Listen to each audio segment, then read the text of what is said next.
राधे राधे आदरणीय। हाँ जी, राधे राधे, राधे श्रीमात्रे राधे। नमः। नमः। जी।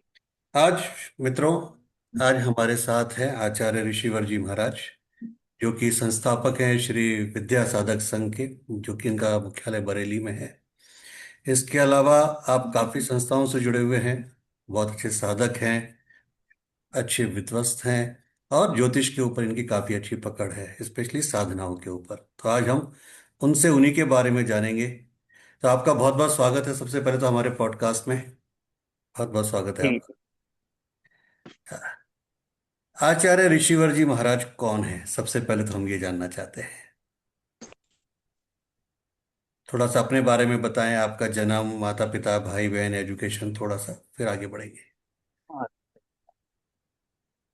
अ, हमारी जो जन्मभूमि है उत्तर प्रदेश में, डिस्ट्रिक्ट मुरादाबाद में एक चंदौसी शहर पड़ता है। चंदौसी। चंदौसी ओके। वहाँ की जन्मभूमि है। लेकिन मैं जन्मभूमि पर बहुत ही कम समय तक रह पाया। मात्र 9 वर्ष की आयु में ही अपने गुरुदेव के आश्रम से समर्पित हो गया था। केवल गुरुदेव नौ का जो वर्ष की आयु में आश्रम, ही? हाँ हाँ, 9 वर्ष। आना जाना तो लगभग 7 वर्ष की आयु से था गुरुदेव के पास। क्योंकि हमारे जो माता पिता हैं वो भी गुरुदेव के ही शिष्य हैं, उनसे दीक्षित थे। तो गुरुदेव का भी हमारे घर पर आना जाना था, पहले हम लोगों का भी आना जाना था। तो गुरुदेव के वचनों से, उनकी ऊर्जा से ऐसे प्रभावित हुए कि हम उनके प्रति ही समर्पित हो गए। और 9 वर्ष की आयु से घर परिवार माता पिता को, मतलब छोड़ना क्या कहेंगे, उनकी अनुमति से ही गुरुदेव को समर्पित हो गए। ठीक है। जी जी। और आपका ये जन्म जो, किस तारीख का है? ये हमारा 15/7/1983। 15 जुलाई 1983। जी जी जी, उस समय का है। और जो हमारे गुरुदेव हैं, अनंत श्री विभूषित स्वामी विद्यानंद वेदांत केसरी, मतलब वेदांत के बहुत ही त्रिकांड विद्वान थे, हम्म। जिन्होंने डिस्ट्रिक्ट बुलंदशहर में जो नरौरा परमाणु केंद्र है एक, गंगा जी के तट पर वहीं राजघाट है। जी। तो राजघाट पर ही गंगा जी के तट पर स्वर्ग आश्रम नामक एक आश्रम का निर्माण किया हुआ है। गुरुदेव तो वर्तमान में नहीं है, शरीर पूर्ण हो गया है, ब्रह्मलीन हो गए हैं। अब उनके स्थान पर इस शरीर को ही रखा गया है। अच्छा, अभी आप ही यही वहां मेरा, पे देख रहे हैं, उनके उत्तराधिकारी के रूप में आप ही हैं? जी जी जी, मैं स्वर्ग हूँ। आश्रम के नाम से है? जी जी, स्वर्ग आश्रम से। तो मतलब आप जीते जी लोगों को स्वर्ग में बुलाते हैं? बुलाते तो लोग, नहीं है, पर हाँ कुछ सुख की अनुभूति तो होती होगी, गुरुदेव का वही तपस्या क्षेत्र है। नहीं नहीं, लोग बाग कहते हैं कि हमें मरने के बाद स्वर्ग नरक मिलेगा, हम कहते हैं कि आज जीते जी हम आपको स्वर्ग में लेके जाएंगे। कोई बात नहीं, बहुत। हाँ देखिए, जी किसी भी गुरु की जो ऊर्जा है, मैं ये मान के चलता हूँ व्यक्तिगत रूप से कि गुरु ना पुरुष है, ना महिला है, ना किन्नर है, गुरु की ऊर्जा काम करती है। जी जी और गुरु की ऊर्जा सर्वत्र व्याप्त रहती है, जब तक ये सृष्टि है गुरु विद्यमान है हमेशा। जी। चलिए, स्वर्ग आश्रम जो है, वो स्वर्ग आश्रम के बारे में थोड़ा सा बताएं। मतलब आश्रम का मतलब, हमारे दिमाग में जब भी हम आश्रम की बात करते हैं, एक आता है कि वहाँ पे हाँ, साधनाएं होती होंगी, वहाँ पे इस तरह की पूजा पाठ होते होंगे, कर्म कांड होते होंगे। थोड़ा सा स्वर्ग आश्रम के बारे में प्रकाश डालिए, क्या है स्वर्ग आश्रम? स्वर्ग आश्रम एक आध्यात्मिक प्लस, जो वेदांती प्रवृत्ति के लोग हैं, संन्यास प्रवृत्ति के लोग, विशेषकर ये उनके लिए है। ठीक है। गुरुदेव जो है वो सोहम संप्रदाय से, एक सोहम संप्रदाय है जो हरिद्वार वृंदावन क्षेत्र में आपको मिलेगा, ठीक है। उससे वो, हाँ, उससे दीक्षित थे। तो सोहम संप्रदाय के ही शाखा के अंतर्गत उन्होंने स्वर्ग आश्रम की स्थापना की थी। तो ठीक वहां है। पर साधु सन्यासी भी रहते हैं, जैसे कि गुरुदेव से दीक्षा मिली है। हमारे गुरुदेव श्री विद्या के भी परम उपासक, और उपासक ही नहीं, मतलब श्री विद्या के सिद्ध पुरुष थे। तो गुरुदेव ने ही मुझे श्री विद्या की दीक्षा से मुझे अंगीकार किया था, यानी भगवती की दीक्षा प्रदान की थी। तो मैंने उनके ही अंतर्गत, गुरुदेव की ही कृपा के अंतर्गत श्री विद्या साधक संघ नामक एक शाखा बनाई है। तो वहां पर दो तरह के कार्य हैं आश्रम पर। एक तो सोहम प्रवृत्ति की जो साधु सन्यासी हैं, जो वेदांत का अध्ययन करना चाहते हैं, जो एक ईश्वरी ज्ञान, जैसे ब्रह्म ज्ञान दो तरह का होता है? एक तो अहम ब्रह्मास्मि यानी मैं ही ब्रह्म हूँ, मैं ही ब्रह्म हूँ। है। एक तत्वमसि ब्रह्म अर्थात वो ब्रह्म है। एक वो को स्वयं में ब्रह्म मानना, एक को अपने से पृथक ब्रह्म मानना। तो जो अहम ब्रह्मास्मि ऐसी भावना वाले हैं, तो उनके लिए सोहम संप्रदाय है। सोहम की जो स्थिति है, और जो साधनात्मक रूप से मतलब ईश्वर को अपने में अंगीकार ना करके अपने से पृथक मानते हैं, यानी साधनात्मक रूप से, उनके लिए ये रखा गया है। मतलब संप्रदाय साधनाएं हैं, त्रिविद्या साधना है, या जो अन्य 10 महाविद्या साधना है।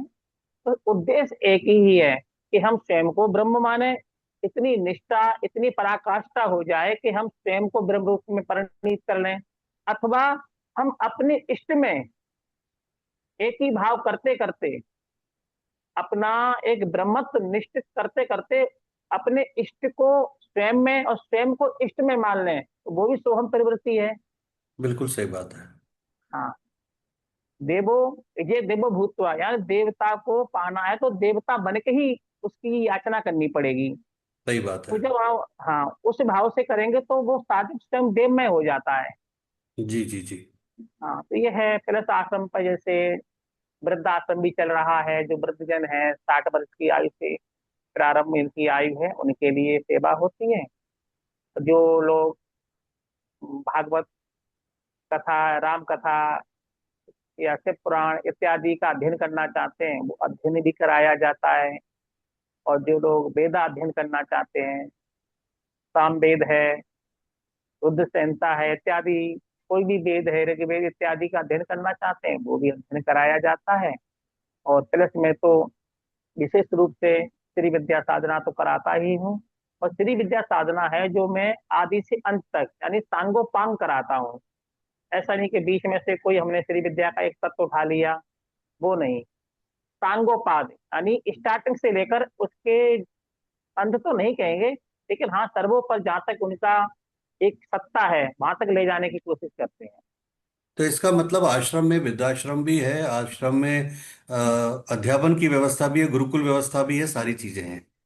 जी जी जी। और ये आश्रम कहाँ पर स्थित है? ये आश्रम आपका उत्तर प्रदेश में, ये डिस्ट्रिक्ट बुलंदशहर, वहीं पर एक राजघाट नरौरा परमाणु केंद्र है, वहीं पर राजघाट है, यानी अच्छा। राजघाट। हाँ। ये बरेली से भी एक रेलवे स्टेशन के लिए ट्रेन जाती है, अलीगढ़ से भी ट्रेन जाती है वहाँ के लिए। ठीक है, अलीगढ़ मतलब है कम्युनिकेशन अगर कोई जाना चाहे तो इजी है, मतलब बस ट्रेन से पहुंचा जा हाँ सकता है। वो, हाँ, आगरा से बस का माध्यम है, अलीगढ़ से ट्रेन का माध्यम है, बरेली से ट्रेन का, मुरादाबाद से ट्रेन का माध्यम, दिल्ली से या भी है। जो लोग दिल्ली से बाई अलीगढ़ होते हुए या बाई मुरादाबाद होते हुए। तो ठीक है, वैसे जा सकते हैं। जी जी जी जी। तो इस तरह आपने का अभी चल जैसे एक रहा चीज है। बोला कि श्रीमद् भागवत, श्री रामचरितमानस, शिव पुराण अध्ययन कराते हैं। अध्ययन कराने का मतलब आप उनको सिखाते हैं कि अगर कोई, सपोज मैं ये चाहता हूँ कि मुझे आगे चल के श्रीमद् भागवत करनी है, तो आप मुझे सिखाते हैं कैसे बोला जाता है, कैसे क्या किया जाता है, या केवल अध्ययन कराते हैं, क्या है?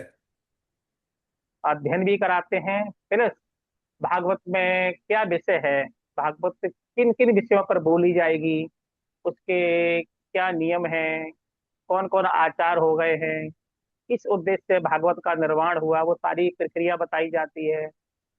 भागवत में जैसे कि 18,000 श्लोक होते जी। हैं, और द्वादश स्कंद होते हैं, तो द्वादश स्कंदों को और 18,000 श्लोकों को 7 दिन में कैसे डिवाइड करेंगे, ठीक है। तो वो प्रक्रिया है। वो कुल मिलाकर के पूरा मतलब, जैसे आजकल आप देख रहे होंगे लोग क्या करते हैं, पूरी भागवत संगीत में सुना देते हैं, तरह तरह के भजन कीर्तन करके। यहाँ पर पूरा वैदिक रीति से और आध्यात्मिक रीति से सिखाते हैं। कहाँ पर हमको भजन की आवश्यकता है, कहाँ पर श्लोक की, कहाँ पर चौपाइयों की, कहाँ पर छंद की, जहाँ आवश्यकता है वहाँ प्रयोग कराते हैं। ऐसा नहीं कि पूरी भागवत हम मनोरंजन में करा रहे हो। तो इसको मैं बोल सकता हूँ कि एक तरह से हम श्रीमद् भागवत, श्री रामचरितमानस, श्री शिव पुराण का कोर्स करवा रहे हैं, कि हम उसको तैयार कर रहे हैं किसी स्टूडेंट को। ए, तो हम कोर्स भी कह सकते हैं, मतलब कोर्स तो ये कहेंगे कि चलो हम उसका शुल्क लेकर के करा रहे हैं, अथवा हम 10-20 विद्यार्थी रखें, ऐसा नहीं। मतलब कोई समर्पित भाव से सीखना चाहता है तो ऐसा नहीं, उसके लिए हमने कोई शुल्क भी नहीं रखा है। मतलब सेवा भाव से रहता है तो उसका अध्ययन कराते हैं। अब उसको हम कोर्स में क्या कहूँ, मतलब कोर्स भी हो सकता है और वो अध्ययन भी हो सकता है, वो तो जिस तरह से वो अपना डील कर पाए। मतलब सिखाते हैं, मतलब भागवत के बारे में बताते हैं, भागवत है क्या और इसका प्रवचन कैसे होना चाहिए और किस उद्देश्य से होना चाहिए, तो पूरा सांगोपांग तो बताते हैं इसके और विषय में। आप इसका क्या कोई शुल्क लेते हैं, उसका कोई निर्धारित शुल्क है? शुल्क, हाँ शुल्क इसका अभी तक हमने लगभग 21-22 विद्यार्थी, मतलब विद्यार्थी क्या, वो संत भी हैं, आचार्य हम्म। भी हैं, इतने लोगों को तैयार कर चुके हैं, कोई शुल्क नहीं लिया गया अभी तक। ठीक है, कोई भी शुल्क, निःशुल्क है पूरा ये? हाँ हाँ, क्योंकि ये दरअसल श्रीमान जी, ये जो विदा है ना, ये परमहंस प्रवृत्ति के लोगों की है। जैसे सुखदेव जी एक परमहंस थे, वैराग प्रवृत्ति के। तो जो भाग कुछ लोग तो होते हैं व्यवसायी लोग, उनको भागवत इसलिए सीखनी होती है, उन्हें व्यवसाय करना होगा। लेकिन कुछ लोग संत प्रवृत्ति के हैं, सेवा प्रवृत्ति के हैं, तो वो चाहते हैं हम भगवत भक्ति करें, भागवत सीखें, लोगों को ज्ञान दें, तो वहाँ कोई शुल्क नहीं है। हमने भी गुरुदेव से सीखी है, निःशुल्क सीखी है। तो जो विद्या मुझे निःशुल्क मिली है तो उसका शुल्क तो उचित नहीं होता है। और फिर भागवत तो अनमोल है। अगर कोई मान लीजिए 1000, 20,000, 50,000, 1 लाख भी दे देगा तो क्या दे देगा, क्या दे जब दें? तक भागवत अपने आप में अनमोल है। अगर हमने किसी से 1 लाख भी ले लिया, इसका मतलब हमने भागवत कथा को बेच दिया। बेच दिया। तो अंतरात्मा इसके लिए गवाही नहीं देती। और ये भागवत कथा जो आप करवाते हैं अध्ययन, ये कितने दिनों का मतलब एक है कि कितने दिन में एक बिल्कुल नवीन विद्यार्थी, उसको विद्यार्थी बोलेंगे जो अध्ययन करेगा आपसे, वो कितने दिन में आप वो तैयार होगा? वैसे विधिवत तैयार कराया जाए तो लगभग उसके लिए 2 वर्ष लग जाते हैं। 2 वर्ष? हाँ, 18,000 श्लोकों के अंतर्गत। ठीक है। यदि कुछ लोग ऐसे होते नहीं, इससे हालांकि मैं कराता नहीं हूँ, कुछ लोग ऐसे होते जो चाहते हैं, नहीं नहीं हमको शॉर्टकट में बता दीजिए, हम्म। केवल बोलना है, इसे को खास खास पॉइंट पे, एक टॉपिक पे नोट्स करा दिए। तो ये जो वृंदावन में कराते हैं वो लोग क्या करते हैं, 6 मास में करा देते हैं। हम्म। लेकिन हम जो तैयारी कराते हैं, इस तरह से कराते हैं वो 1000 में नहीं, लाखों में बोल सके। भागवत के विषय पर कोई किसी भी स्कंद से, किसी भी अध्याय से कोई भी प्रश्न पूछे तो उसका जवाब दे सके, तो इस तरह से एक मजबूती के साथ कराते हैं। तो 2 वर्ष तक अगर कोई सीखता है तो वो आश्रम में ही रहेगा फिर? हाँ, आश्रम पर रहेगा। तो उसके रहने खाने पीने का उसका कोई शुल्क है या वो भी निःशुल्क है पूरा? नहीं, कोई शुल्क नहीं है, सब सब कुछ निःशुल्क? निःशुल्क है। हाँ, बस शर्त यही है कि वहां पर सेवा भाव से रहे। हाँ, डेफिनेटली वहां सेवा पर, भाव करें। हाँ, पर जो भी सेवा भाव हो, भोजनालय में सहयोग कर सकते हैं, जो मंदिर है वहां पर अपना जो भी सेवा कर सकते हैं, या जो भी आश्रम का सेवा भाव है अपना उसमें करें, कोई शुल्क नहीं है। तो आपके यहाँ पर केवल पुरुषों को सिखाया जाता है या महिलाओं को भी सिखाया जाता है? वैसे तो गुरुदेव का तो कहना यह है कि भागवत कथा का अधिकार शास्त्रों और वेदों पुरुषों के लिए ही होता है, महिलाओं के लिए नहीं होता है। हाँ, पर ऐसी महिला जो घर परिवार से विरक्त हैं, जो गृहस्थ आश्रम से विरक्त हैं, अथवा उस परिस्थिति में पहुंच गए हैं जो मतलब एक मासिक धर्म से विरक्त हैं, हम्म। ऐसी महिलाओं को भागवत कथा का अध्ययन करना चाहिए, अन्यान को नहीं करना चाहिए। तो आज की तारीख पर जया किशोरी जी, चित्रलेखा जी और जो बाकी अब बहुत सारे नाम हैं, इनके बारे में हम क्या बोलेंगे फिर? तो उस विषय में तो मैं ज्यादा नहीं बोल सकता, क्योंकि उनके गुरुदेव ने तैयार किया है तो उनकी प्रवृत्ति से। लेकिन हाँ, मेरे जो गुरुदेव हैं उन्होंने यही कहा कि जो या तो गृहस्थ आश्रम में नहीं आए, या उस प्रवृत्ति में पहुंचे आए कि गृहस्थ आश्रम में मतलब आने का उसका कोई तात्पर्य ही ना रहे। जैसे मान लीजिए कोई 40 वर्ष की प्लस हो गई, तो समझ गया मैं। कोई इसके लिए हाँ वो नहीं है, अथवा कोई कम आयु की है तो वो गृहस्थ आश्रम को ना जाए। तो वो साध्वी है, और साध्वी होती है वो ना स्त्री होती है ना पुरुष होती है, नहीं, साधक पर तो साधक है। अभी तो महाराज जी जो कुछ देखने में आ रहा है, जैसे मैंने आपको 2 नाम लिए, चित्रलेखा जी या जया किशोर जी, और भी ना जाने ऐसे अनगिनत नाम है जो कि अ, गृहस्थ में भी जाने की तैयारी में है, गृहस्थ भी हैं, और वो सारे जो एक मासिक धर्म वाली सब चीजें वो सब भी हैं, बावजूद जो उसके वो सब चल रहा है।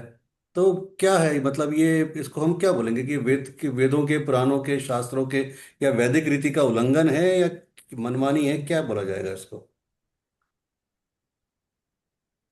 अब यही कहा जाएगा कि सब मनमानी ही है, लेकिन यहाँ पर बोलना भी उचित नहीं है, क्योंकि आजकल महिलाओं का आप जानते हैं सरकारें भी बहुत सपोर्ट कर रही है, वाद विवाद की स्थिति बनती है। लेकिन शास्त्रोक्त यही है कि अभी तक शास्त्रों के आधार पर श्रीमद् भागवत कथा की कोई महिला आचार्य नहीं देखी गई है। हम्म। लेकिन हम इसका विरोध भी नहीं करते। मैंने जैसे आपसे कहा, कोई साधिका है, कोई साधक है हम्म। जो समर्पित हो गया है, जिससे घर परिवार से कोई भी मतलब नहीं रहा, जो समर्पित है, फिर वो ना स्त्री होता है ना पुरुष होता है, वो तो मात्र एक भक्त या साधक है। उसके लिए ऐसा विधान नहीं होता। जैसे गार्गी जी हुई थी, अपार गार्गी जी हो गई, और आपके लोक मुद्रा हो गई हैं, अपाला हो गई इत्यादि जो विदुषी महिला हैं, तो वो भी सत्संग कथा इत्यादि करती थी। तो वहां अच्छा, वहां कोई विधान नहीं था। क्या एक किन्नर को श्रीमद् भागवत, श्री रामचरितमानस, शिव श्री शिव पुराण या बाकी जो कथाएं करने का अधिकार है? वैसे तो ये कहा गया है कि राम कथा के ते अधिकारी, जिनको सत्संगत अति प्यारी। जो सत्संगत साधु संतों के संग में रहता है, गुरु के सानिध्य में रहता है, तो वहां पर कोई ऐसा विशेष महत्व भी नहीं है कि वो किस लिंग से है, किस योनि से है। वो इससे सभी अधिकारी हैं, लेकिन कथा का अधिकारी एक होता है, कथा का अधिकारी, और एक कथा का आचार्य। दोनों में अंतर है। कथा सुनना, कथा कहना, जैसे हम हैं, हम कहीं भी बैठ के भगवान की कथा कर रहे हैं, या कोई भी भक्त है, चार चार व्यक्तियों के बीच में कथा कर रहा है, बोल रहा है कथा के विषय में, वो वैसे कथा नहीं है। कथा तो है जो व्यास गद्दी पे बैठ के बोल रहा है। जी। मान लीजिए चार लोग आपस में बैठ रहे हैं, भगवत कथा सुना रहे हैं, वो भी तो कथा हो गई। लेकिन जो व्यास गद्दी पर एक जो सम्मानित पद दिया हुआ है गुरुजनों ने, ऋषियों ने, उस पर बैठने का अधिकार हर किसी को नहीं है। उसी को है जिसके लिए उस संप्रदाय ने और उस गुरु ने उनको निश्चित किया हुआ है। जी। अभी जैसे कि मैं अभी यहाँ बरेली क्षेत्र में हूँ, तो मैं देख रहा हूँ बहुत सी कन्याएं हैं जो भागवत कथा करती हैं। लगभग वो सब फिल्मी तर्जों पर, मतलब भागवत का कोई श्लोक नहीं होगा, भागवत का मतलब कोई भी विषय, कोई विषय भी नहीं होगा, फिल्मी तर्जों पर रसिया, ढोला, लांगोरिया, गजल इत्यादि पर वो कथा करते हैं। क्या हम इसको कथा कहेंगे? नहीं, बिल्कुल नहीं है। लेकिन लेकिन वो अपने साथ में शास्त्री लगाते हैं, कथावाचक लगाते हैं। अब आप या हम उनका विरोध करके दिखा दें, साहस से विरोध कर लें? नहीं कर सकते। हम्म। तो विरोध रीति की बात करते हैं तो वहां पर चुप रहना चाहिए। शास्त्र रीति की बात करते हैं तो यही है कि कथा का अधिकारी वही है जो साधनात्मक है, जिसको किसी गुरुदेव ने, किसी ऋषि संप्रदाय ने, पद्धति ने उसको निश्चित किया हुआ है। जैसे मैं हूँ, मैं भागवत कथा करता हूँ, तो मैं अपने अधिकार से नहीं करता हूँ। मुझे ये दायित्व तो मैंने स्वयं नहीं लिया है, मुझे दायित्व मेरे आचार्यों ने, गुरुजनों ने दिया है। अगर वो मना कर देते हैं तो मैं व्यास गद्दी को छोड़ सकता हूँ। तो किसी ने बैठाला है, अधिकार दिया है। और कुछ लोग स्वयंभू हैं। आजकल आप देख रहे हैं वृंदावन में क्या करते हैं, 6 मास में कोर्स करा देते हैं कथा का। उन्हें मतलब नहीं है कथा कोई ब्राह्मण सीख रहा है, कोई अन्य जाति से सीख रहा है, स्त्रियां सीख रही, कोई मतलब नहीं है। उन्हें बस यही है कि हमको उसका शुल्क मिल जाए, और उसको हम कथावाचक बना देते हैं। सही बात है, बिल्कुल सही बात है। और भागवत का उद्देश्य तो होता है जन कल्याण, परमार्थ।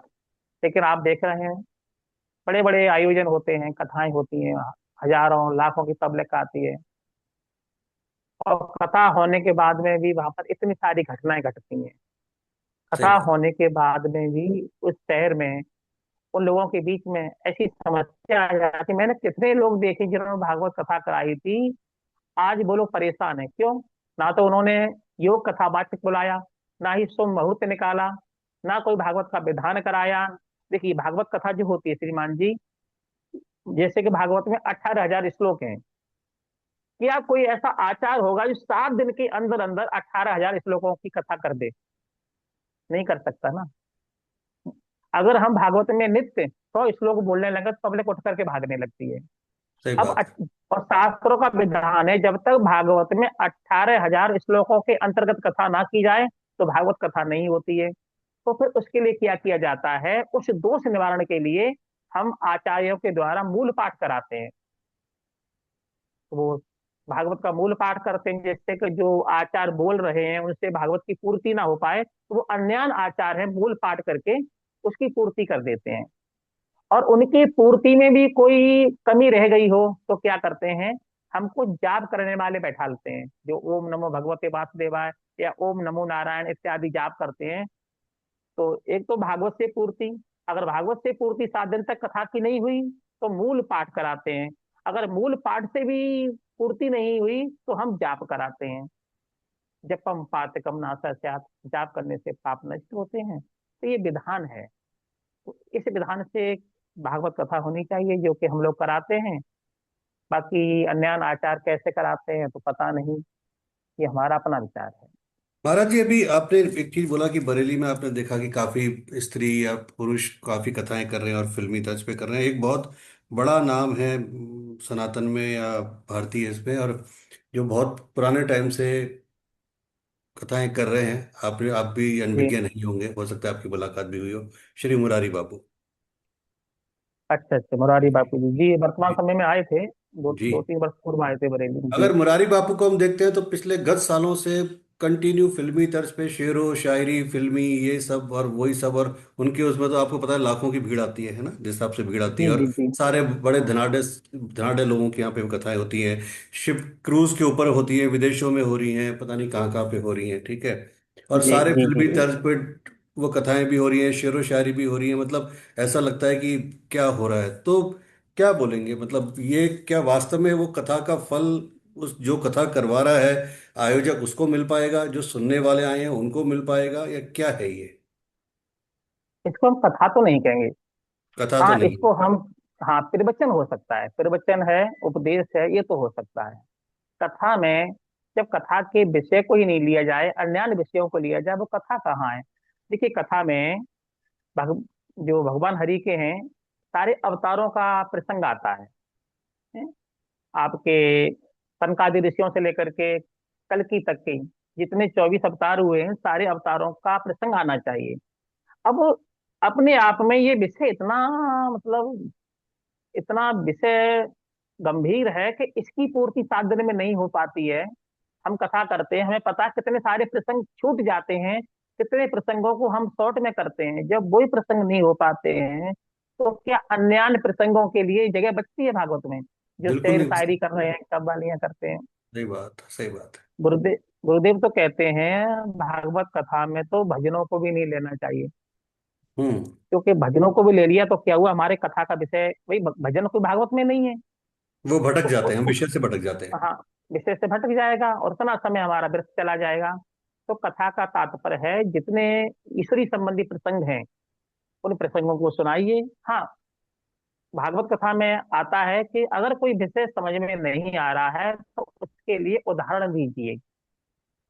तो ये उदाहरण तो देने के लिए आप दृष्टांत का सहारा ले सकते हैं, समझाने के लिए, विषय को समझाना है तो विषय को समझाने के लिए आप उदाहरण है, कोई पद है, गद्य है, चौपाई, श्लोक इत्यादि ले सकते हैं। लेकिन उसको मनोरंजन के लिए नहीं, सिर्फ पुष्टि करने के लिए अपने विषय को। अब होता क्या है कि कथा, मैंने आपको बुलाया एज ए आयोजक कि श्री ऋषिवर जी महाराज जी की 7 दिन की भागवत कथा है, और पता चलता है उस कथा में आप तो कर रहे हो और आपके साथ करीबन एक दिन एक कव्वाल आया, एक दिन एक गायक आया, एक दिन वो गा रहा है 2 घंटे, 2 घंटे वो गा रहा है, तो फिर वो कथा कहाँ रही? क्योंकि आप शांत बैठे हैं और वो नहीं वो कव्वाली गा रहा है, वो गजल गा रहा है, वो गीत गा रहा है। तो कथा तो है ही नहीं ना ये। ना, वो कथा नहीं, वो तो व्यथा है। वो ये तो विधा हृदय है। में व्यथा बनाने वाली है। अरे चलिए। कथा तो वो है प्रभु जी, जिस जो सुनता है कथा हृदय की मिट जाए व्यथा। वेरी गुड, बहुत बढ़िया। जिसके सुनने से हृदय की व्यथा मिट जाए वो तो कथा है, और जिसके सुनने से हृदय की व्यथा उत्पन्न हो जाए वो कथा नहीं है।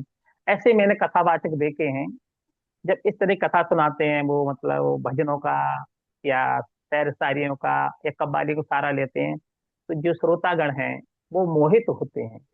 उसमें श्रोतागण में जो माताएं हैं, स्त्रियां हैं, या जो और भी हैं, मोहित होते हैं बहुत सारे।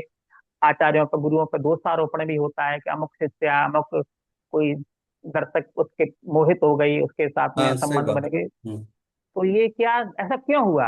अगर वो कथावाचक था, अपने इष्ट को समर्पित था, तो उसका जो हृदय का भाव, हृदय का प्रेम है, वे दर्शकों पर क्यों पड़ा? और दर्शक उससे केवल केवल प्रेम विषय को लेकर क्यों उसके मतलब उससे उसका संबंध बना?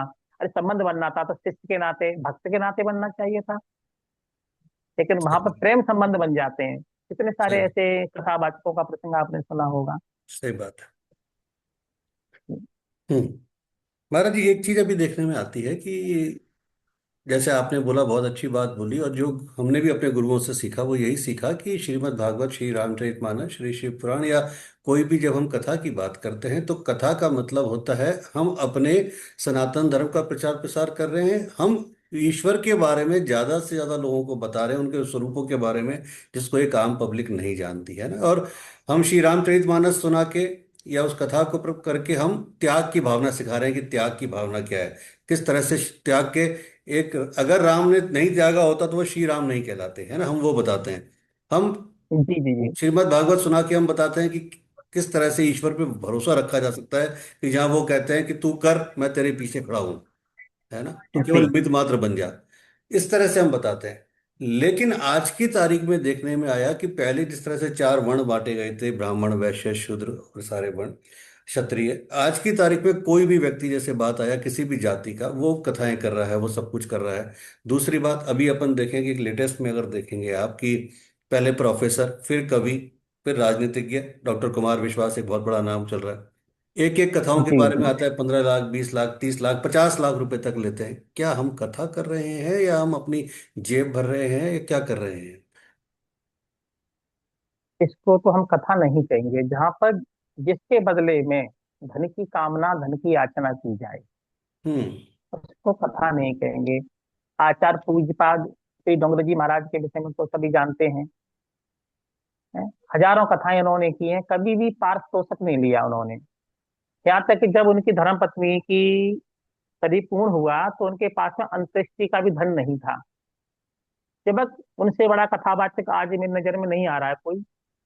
अगर वो चाहते, जितना चाहते उतना धन मिल जाता। उनके साधक थे, आपके ये बिरला जी हैं, उनसे जुड़े हुए थे, जयदयाल गोविंद जी हैं, गीता परिषद के सब जुड़े हुए थे। लेकिन कभी भी इन्होंने धन की याचना की नहीं की। एक बार एक कहते हैं, एक किसी भक्त ने उनसे याचना की, गुरुदेव मैं कथा कराना चाहता हूँ, आपका शुल्क क्या है, आप शुल्क बता दीजिए तो हम व्यवस्था करें। तो उन्होंने कहा था, बेटा आप कथावाचक को बुलाने आए हैं या किसी नौकर को बुलाने आए हैं? आप शुल्क शुल्क मांग रहे हो ना, आप शुल्क दे दो कि मैं कौन हो गया, मैं तो नौकर हो गया। और जो भगवान का भक्त है वो भक्त होता है, किसी का नौकर नहीं होता है। बहुत ही बढ़िया बात, बहुत ही बढ़िया बात। जी।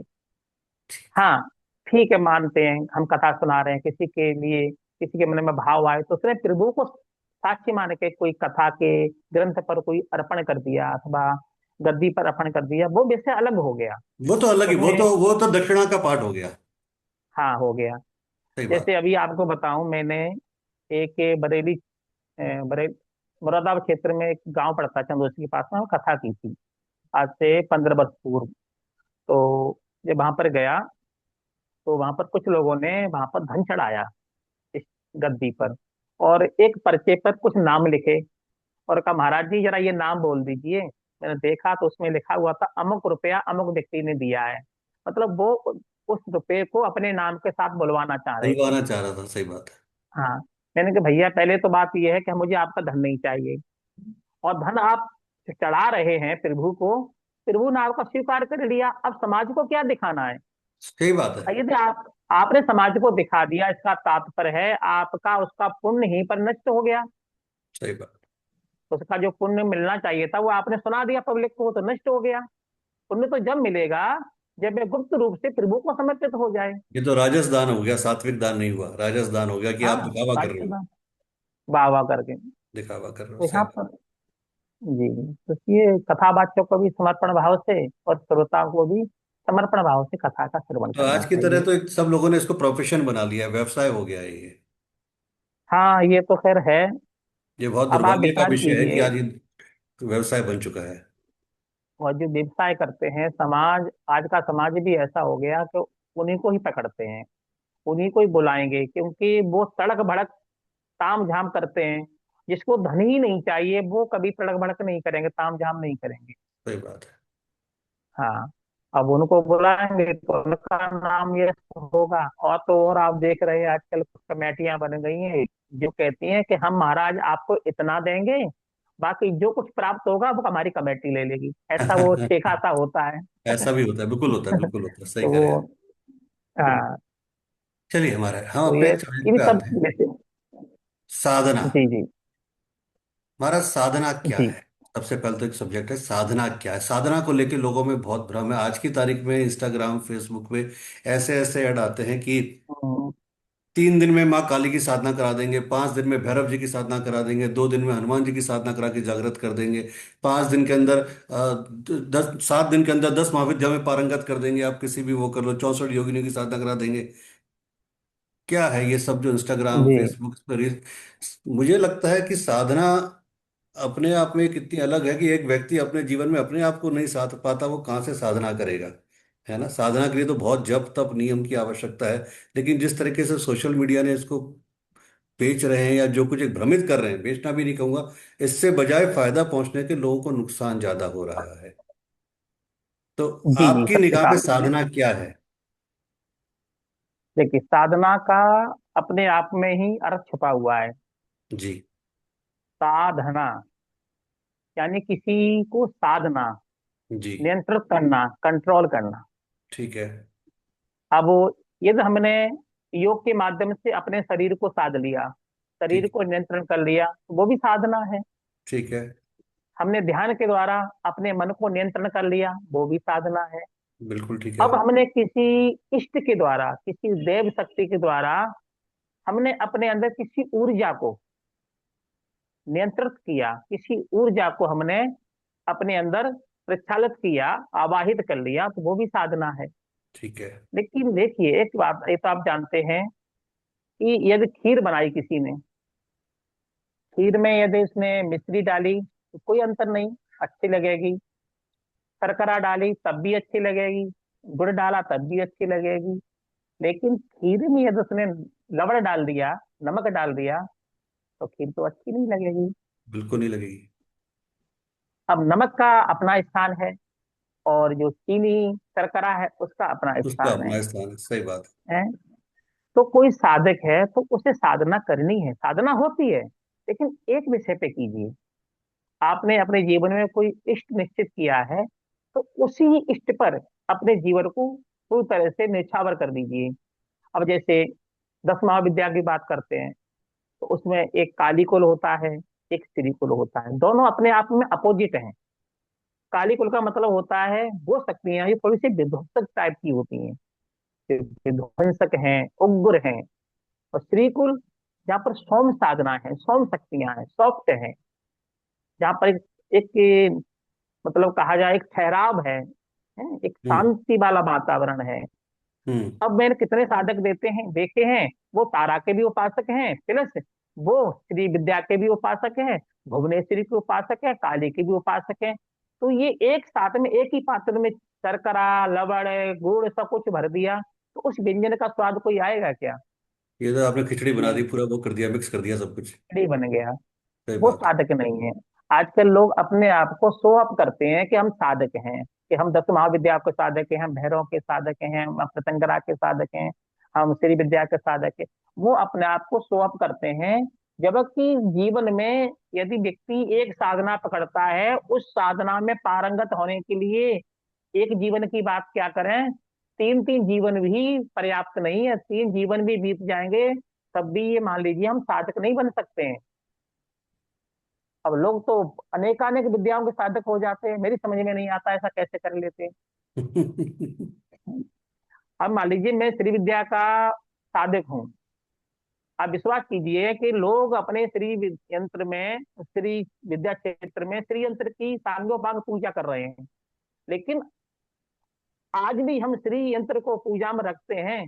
डर लगता है कि श्री यंत्र की पूजा कैसे करें, क्योंकि एक एक देवता को, एक शक्ति को संभालना बड़ा मुश्किल कार्य है। और श्री यंत्र में 2008 से 16 तो देवियां हैं, 96 देवता हैं, इतने को कैसे संभाल पाएंगे? सही बात है। हैं? तो लोग क्या करते हैं, श्री विद्या साधना में श्री यंत्र की साधना कर रहे हैं। दीक्षा मिली है बाला सुंदरी की, और पूजा में यंत्र रखा हुआ है श्री यंत्र। जब हम्म, बाला सुंदरी में श्री यंत्र की आवश्यकता नहीं है। बाला सुंदरी साधना में तो अपना अलग यंत्र होता है, जैसे आपको मैं दिखाता हूँ।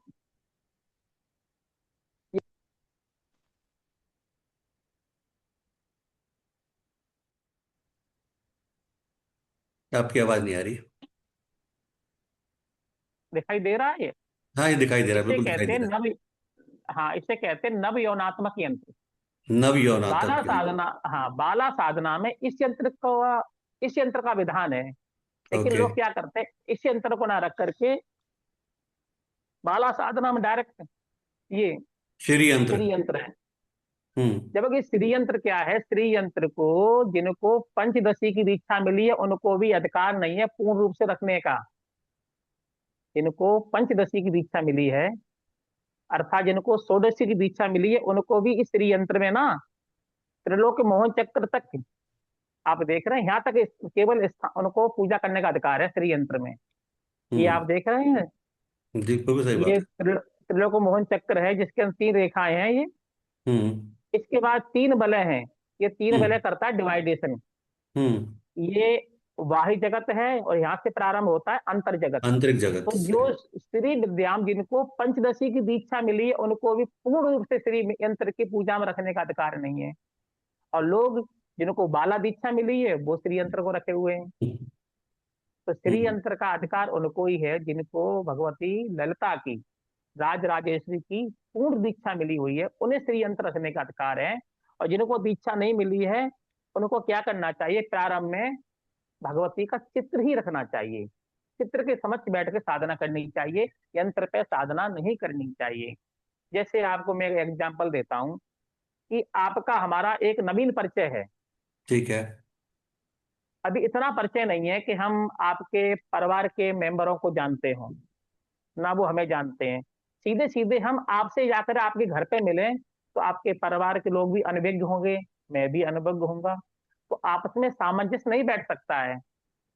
तो मेरा परिचय मात्र आपसे ही है, तो मैं आपसे तो मिल सकता हूँ, कहीं भी मिल सकता हूँ, विशेष कर कहीं बाहर मिल लूंगा तो आराम से मिल लूंगा। लेकिन जब मैं आपसे आपके पर्सनल घर में मिलूंगा तो मुझे बड़ा संकोच करना पड़ेगा। जो आपकी माता जी होंगी, धर्म पत्नी होंगी, परिवार होगा, बच्चे होंगे, सब होंगे, तो उनके बीच में हम असहज महसूस करेंगे। ऐसे ही जो, चाहे वो श्री विद्या का साधक हो अथवा 10वां विद्याओं का साधक हो या अन्य साधक है, तो फिर सीधे सीधे यंत्र की साधना नहीं करनी चाहिए। तो यंत्र में उनका पूरा परिवार है, पूरा साम्राज्य है।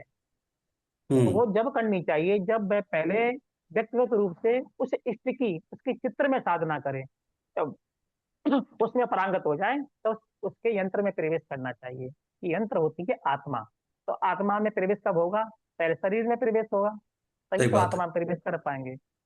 जी। एक साधक के लिए क्या क्या नियम होने चाहिए? साधक के लिए नियम, जो साधक होता है ना, पर पहली वो बात तो एक साधक, आम पहली आपकी बात काट रहा हूँ, पहली बात तो साधक कौन हुआ, मतलब हम किसको साधक बोलेंगे? साधक जिसने अपने आप को साधना में ढाला हुआ है, ठीक है। जो किसी भी प्रकार की साधना करता है, चाहे योग ठीक। साधना हो, चाहे मंत्र साधना हो, चाहे ध्यान साधना हो, चाहे संगीत साधना, संगीत भी साधना ही है। संगीत भी अपने आप में तो बहुत बड़ी साधना है। साधना है, तो जो उस साधना को करता है तो वो हो जाता है साधक। साधक है संज्ञा, ठीक है। साधना क्रिया हो गई और साधक हो गया संज्ञा। ठीक यानी है। वो साधक कहलाता है जो किसी साधना को करता है। अब वहां पे महिला पुरुष दोनों हो सकते हैं या केवल पुरुष हो सकता है, वहां पे भी क्वेश्चन है। दोनों ही हो सकते हैं।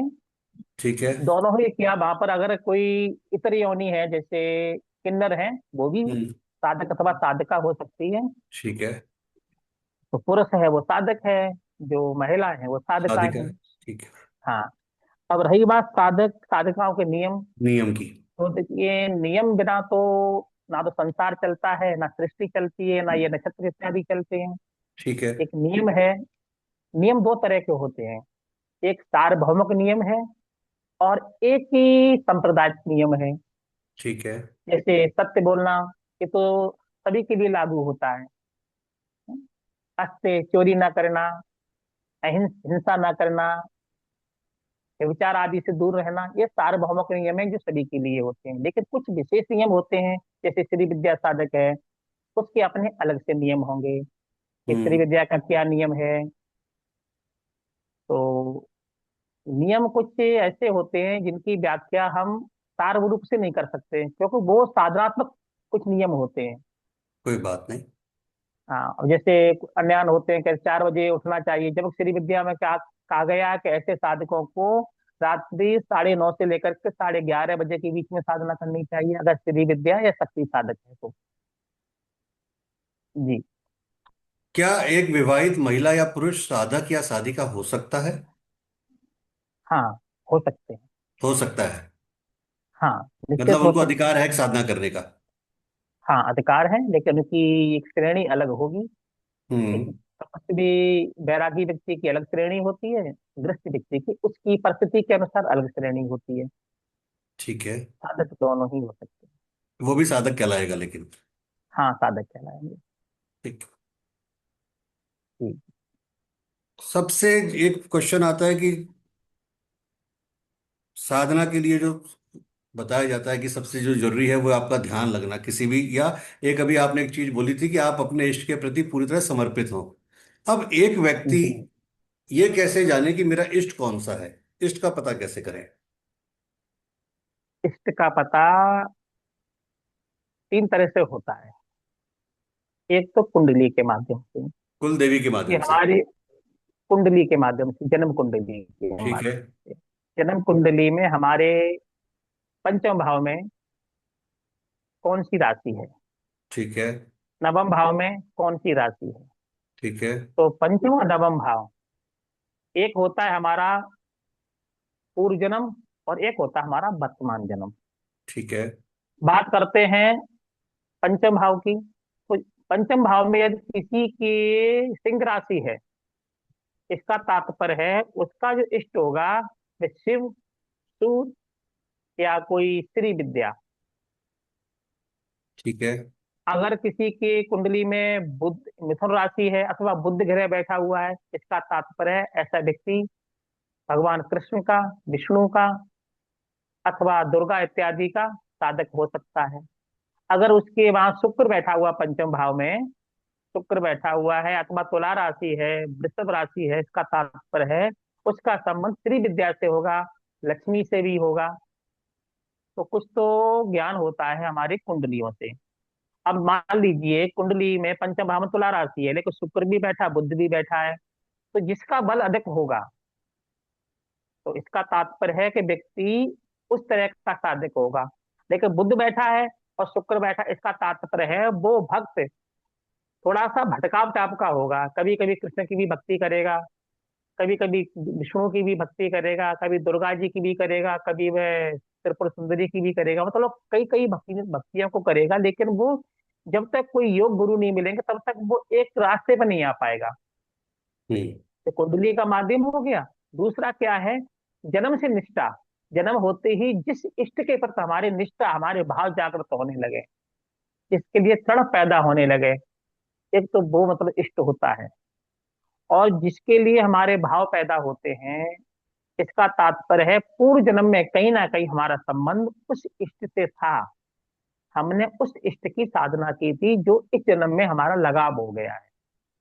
एक तो वो इष्ट हो जाता है। दूसरा क्या है, भले ही हमारी श्रद्धा ना हो उस इष्ट में, भले ही हमारी कुंडली में वो इष्ट ना हो, हमारे गुरुदेव हमारा हाथ पकड़ करके जिस इष्ट को समर्पित कर दें, फिर हमारा वो ही इष्ट हो जाता है।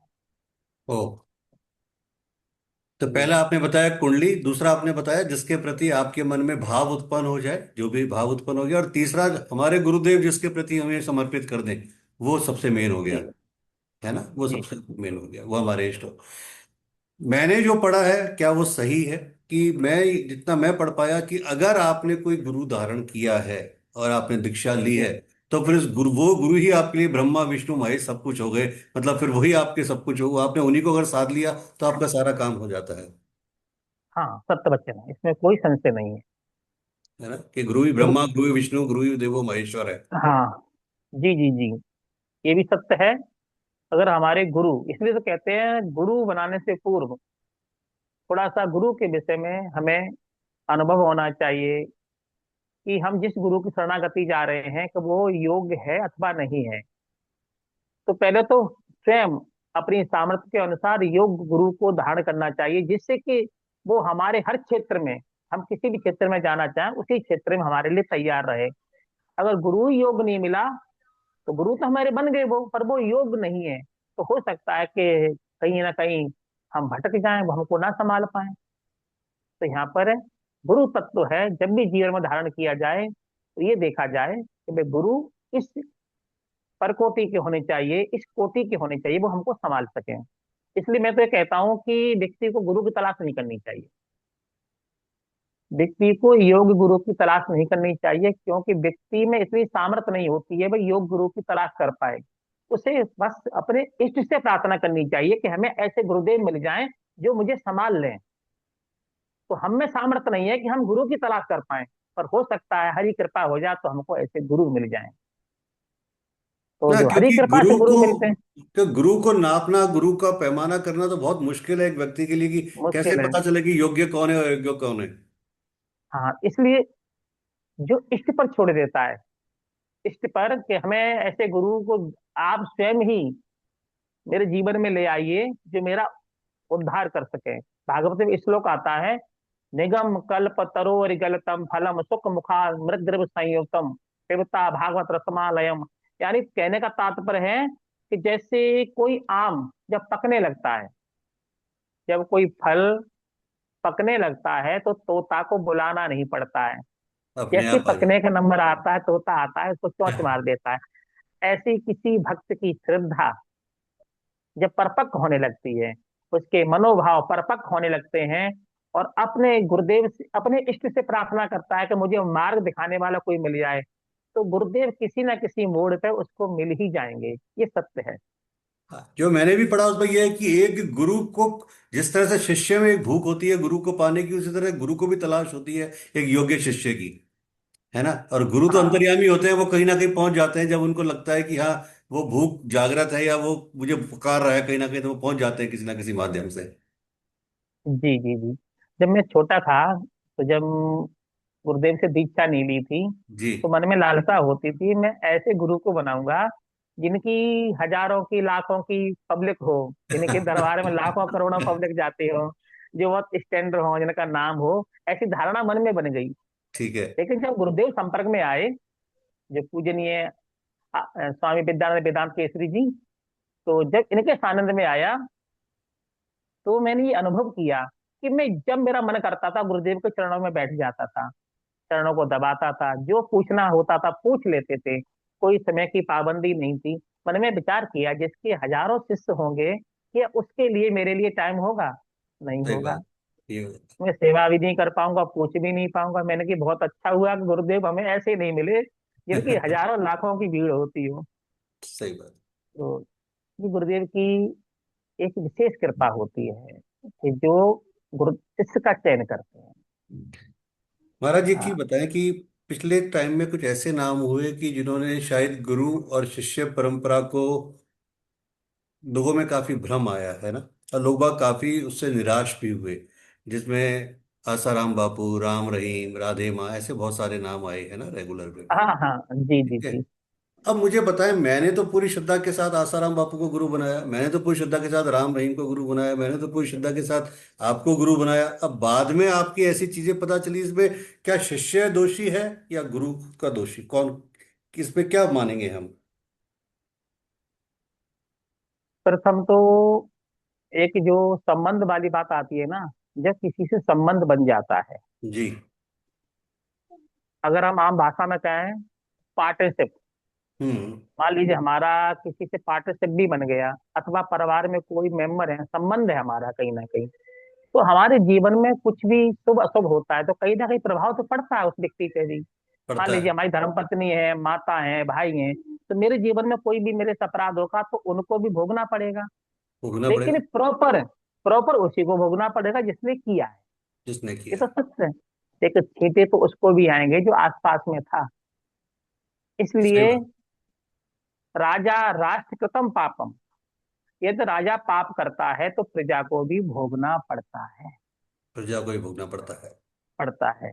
आप विचार कीजिए, आसाराम बापू जी के कितने सारे शिष्य थे जो मतलब मस्तिष्क ऊपर करके बोला करते थे कि मैं उनका शिष्य हूँ, हरि ओम किया करते थे। आज क्या उनमें इतना साहस रह गया है?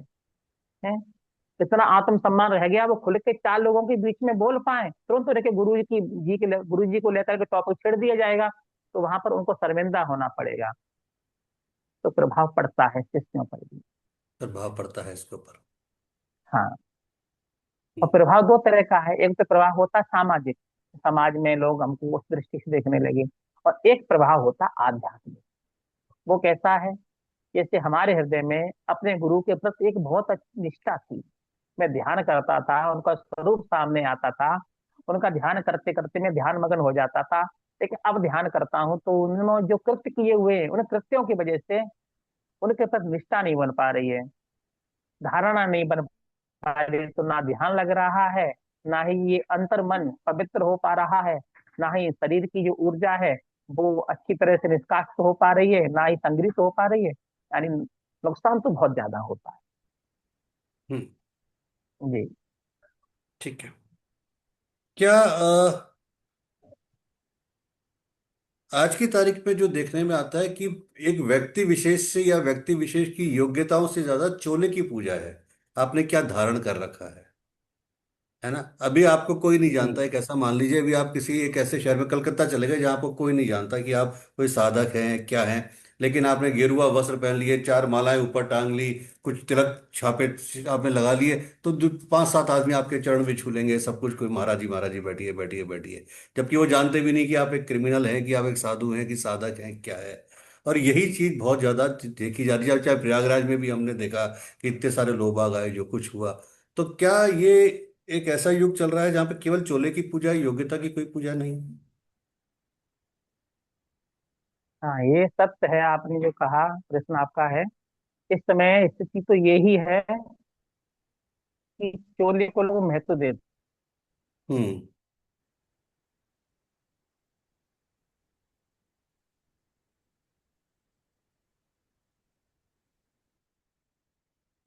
आप नहीं दिख पा रहे हैं। हाँ। जी। कि चोला जो है ये एक ही प्रारंभिक श्रेणी है, चाहे वो हम्म। संत की हो चाहे साधना की। ठीक है। वो एक तरह से एक हमारा परिचय है। हम्म। जैसे कोई पुलिसकर्मी अगर हमारे सामने अपने वर्दी में आता है तो उसको उसको अपना परिचय नहीं देना पड़ेगा, सही बात है हमारे मात्र लिए। उसके वेशभूषा को देख करके हम सब।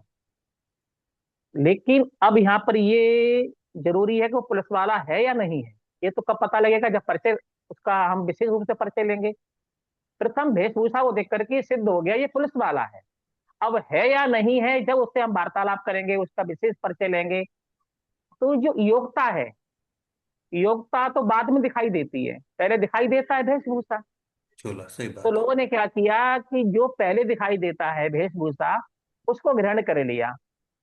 अब समाज में ऐसे लोग कम हैं जो अंदर झांकना चाहते हैं, वो तो ऊपरी वेशभूषा को देखा समर्पित हो गए। लेकिन एक विषय देखिए, ये सब प्रारंभिक चीजें हैं। एक देखा जाए तो ये उन लोगों के लिए जो साधनात्मक रूप में है, जो समाज में आम रूप से साधना कर रहे हैं।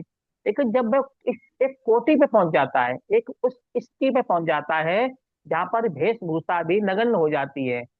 जैसे कोई पुलिस कांस्टेबल है, उसकी वेशभूषा होगी, कोई एसआई है वेशभूषा होगी, इंस्पेक्टर की वेशभूषा होगी। लेकिन जो डीआईजी हैं, पुलिस कमिश्नर वगैरह हैं, तो क्या उनको आपने वर्दी में देखा है? बहुत कम हम्म। वर्दी में मिलेंगे। सही बात है। जितना उच्च कोटि पे पहुंच जाता है फिर उसका बाहरी आडंबर कम होता चला जाता है, फिर वो आंतरिक उसका प्रभाव रह जाता है। आंतरिक प्रभाव, सही बात है। हाँ, तो वेशभूषा की एक आवश्यकता है एक प्रारंभिक श्रेणी में। केवल परिचय के लिए। तो कितना अच्छा हो कि व्यक्ति बाहर से भी संत हो, अंदर से भी संत हो, वेशभूषा से भी साधक हो, अपनी योग्यता से भी साधक हो, तो कितना अच्छा रहे।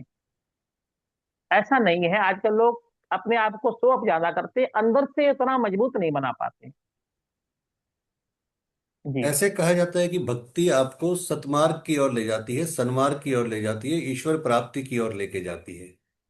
और जी। जैसे जैसे व्यक्ति, अभी आपने एक उदाहरण दिया कि जैसे जैसे व्यक्ति ऊंचाइयों पर चढ़ता है वो अंदर से मजबूत होता जाता है, और और बाकी जो जो बाहरी आवरण है, जो आडंबर है, उससे उसका मन मोह भटक जाता है।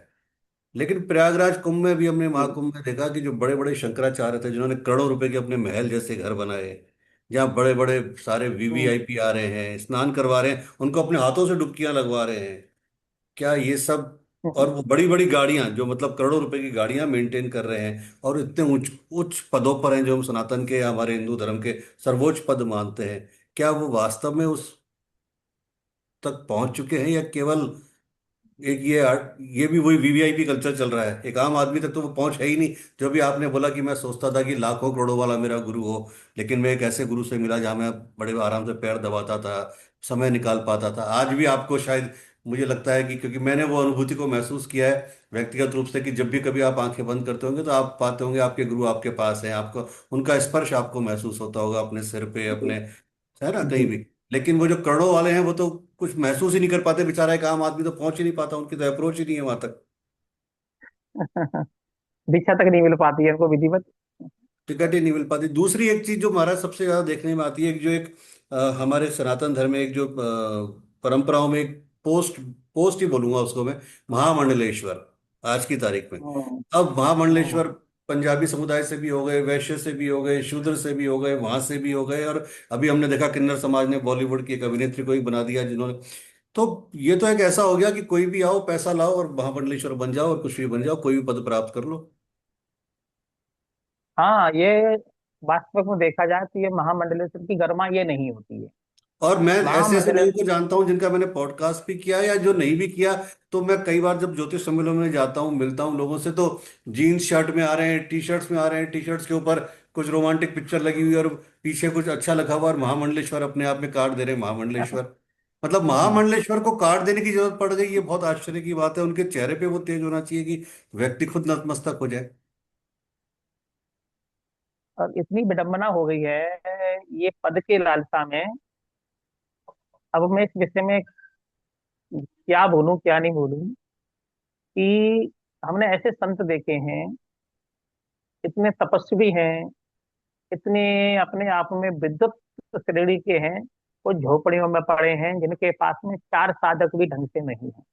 बिल्कुल सही बात है, बिल्कुल सही, और उनके वही साधक सामने है। बड़े बड़े बड़े शंकराचार्य, बड़े बड़े धुरंधर महामंडलेश्वर जिनके सामने बोल नहीं सकते, ऐसे ऐसे संत हैं। ना तो उनको कामना है महामंडलेश्वर की, और ना ही लोग उनको बनाते हैं। अब जिनको बना रहे हैं, क्या वो श्रेणी के हैं? क्या महामंडलेश्वर की कोई एक की परीक्षा नहीं होनी चाहिए? या उसकी कोई पराकाष्ठा नहीं होनी चाहिए? या उसका कोई एक ये नहीं होना चाहिए कि ये क्वालिटी हो, ये विशेषता हो तो महामंडलेश्वर हो? जैसे कि अभी कौन सी थी जो एक एक्ट्रेस, हीरोइन, जिनको ममता कुंभ में कुलकर्णी जिनको प्रयागराज बनाया था, में ममता कुलकर्णी महामंडलेश्वर, को बनाया था, हाँ। ममता कुलकर्णी। तो ऐसा उनका जीवन कौन सा साधनात्मक था जिनको महामंडलेश्वर का पद दे दिया गया?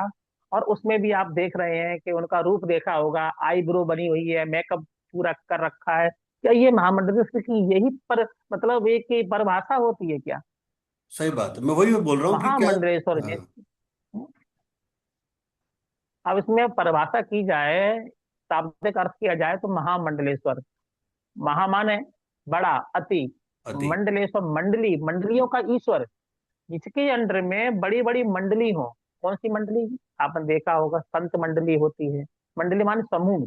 समूह। अब ऐसे समूह जो सिद्ध पुरुष हो, एक उनकी मंडली, जो योग पुरुष हो उनकी मंडली, जो भक्त पुरुष हो उनकी मंडली, जो साधक हो उनकी मंडली, जो इनको नियंत्रण करने वाला हो, वो है मान मंडलेश्वर।